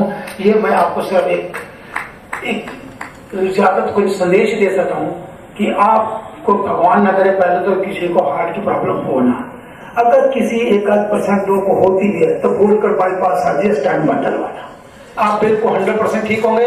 ये मैं आपको कहो तो मैं एफिडेविट पे लिख कर दे सकता हूँ, इससे ज्यादा मैं आपको मुझे नहीं। मैं आपके सामने खड़ा हूँ, मुझे कोई प्रॉब्लम नहीं है सर, और मैं ये फॉलो करता रहूँगा जब तक ये चलता है। अब रूटीन का पहले रात को 2 चपाती खा रखा है, अब उन्होंने कहा दोपहर को भी शुरू कर दे। ओके जी, मैं कहा उन्होंने कहा कि मैंने तो 15 दिन फंक्शन अटेंड करना, वो भी माल खा लिया करो। मैं तो और भी अच्छी बात है, पर मेरे दिल की बात कह दी। मैं तो सोचा शादी पे आप जाऊँगा, लोग खाएंगे, मैं देखता रह जाऊँगा, कहता नहीं मौज मारूंगा। ये बात है, इसलिए मैं आज आपके सामने उपस्थित हुआ हूँ। और अगर मैं इसको गलत शब्द का तो मैं क्षमा चाहता हूँ। डॉक्टर साहब की मेहरबानी से आज मैं यहाँ आया हूँ, सेमिनार अटेंड किया और आप लोगों के दर्शन किए हैं। और डॉक्टर साहब का मैं तहे दिल से धन्यवाद करता हूँ। मेरे पास ऐसे शब्द नहीं है कि मैं किस तरह इनका शुक्र होगा। Thank you.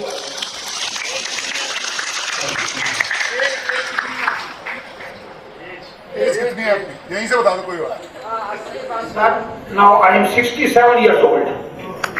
सर आपको कितनी लगती है? इनको कितनी एज लगती है? पता नहीं, तो गोल्डर्स की मैं सोचता 25 समझ रहे हो। मैं 67। ठीक है सर, और कोई anything else? Thank you very much.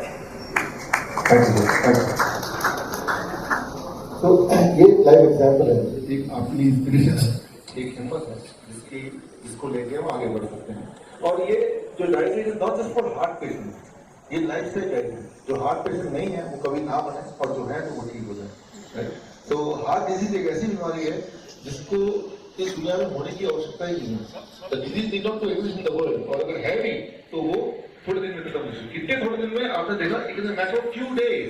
मैं फ्यू मंथ नहीं बोल रहा हूँ, फ्यू ईयर नहीं बोल रहा हूँ, I am just saying few days. कितने फ्यू डेज वो यहाँ पे आपके सामने लिखा हुआ है, इट इज जस्ट कि इतने इतने दिनों में आपको इस स्टेज में ऐसे ऐसे बेनिफिट होगा, राइट, जो आप खुद ही एक्सपीरियंस करेंगे। तो अब यहाँ पे क्या करना है आपको, आज घर जाके जो मैं समराइज कर रहा हूँ, एक तो स्टेप 1 ब्लड प्रेशर 160/100 से नीचे है तो वो नॉर्मल है, राइट, और अगर कोई सिम्टम नहीं है तो वो नॉर्मल है। सिम्टम अगर नहीं है और इससे नीचे है तो कुछ ठीक है। दूसरा, बीपी की मेडिकेशन वो बीपी को घटाती तो है लेकिन रिस्क फैक्टर को नहीं घटाती है, रिस्क फैक्टर को बढ़ा देती है। ये आज के इसका दूसरा कंक्लूजन। तीसरा कंक्लूजन ये है कि इंप्लीमेंट कीजिए पिगमेंट कोड डाइट, और इसको के फैक्टर डाइट बोल सकते हैं, और जैसे ही इंप्लीमेंट करेंगे तो हार्ट डिजीज है, हाइपरटेंशन है और harassment by the drug industry, you will be escaping all those three things, right. So और ये कोई पहली बात नहीं, कई बार लोग बोलते हैं कि दवा एकदम छोड़ने कैसे होगा। ये पहले इंसान की हिस्ट्री में देखा गया। मैं आपको एग्जांपल देता हूँ, 1992 से लेकर 1996 में सिराजेवो, यूरोप का एक छोटा सा कंट्री है, यहाँ पे वॉर हुआ, और इस वॉर में वहाँ के जो निवासी थे उनका फूड एंड मेडिसिन सप्लाई जानबूझ के बंद कर दिया कि सारी दवाइयां बंद कर दो, मतलब दुश्मनों ने अटैक करके सप्लाई नहीं होना चाहिए। डेयरी प्रोडक्ट भी मत दो इनको, सीधे मरने दो, दवाइयां भी मत दो, मरने दो, पैक फूड भी बढ़ने, ताकि वो लोग भूखे ही मर जाए। हुआ क्या कि वो जो सिटीजन थे उन्होंने उनकी मजबूरी थी कि घर में खेती करते थे, वो प्लांट्स उगाते थे और वही खाते थे। नतीजा क्या हुआ, इन 4 साल में उन पूरे शहर से हार्ट डिजीज, डायबिटीज को गायब हो गया। और तो जो भी कुछ होगा वो अच्छा ही होगा, ये फॉर श्योर है। ये मेडिकली कई बार देख चुके, हजारों बार देख चुके हैं, तो it is not an experiment on you, you have seen it live also here. So it can be a new day for all of us, और you to start with the new diet.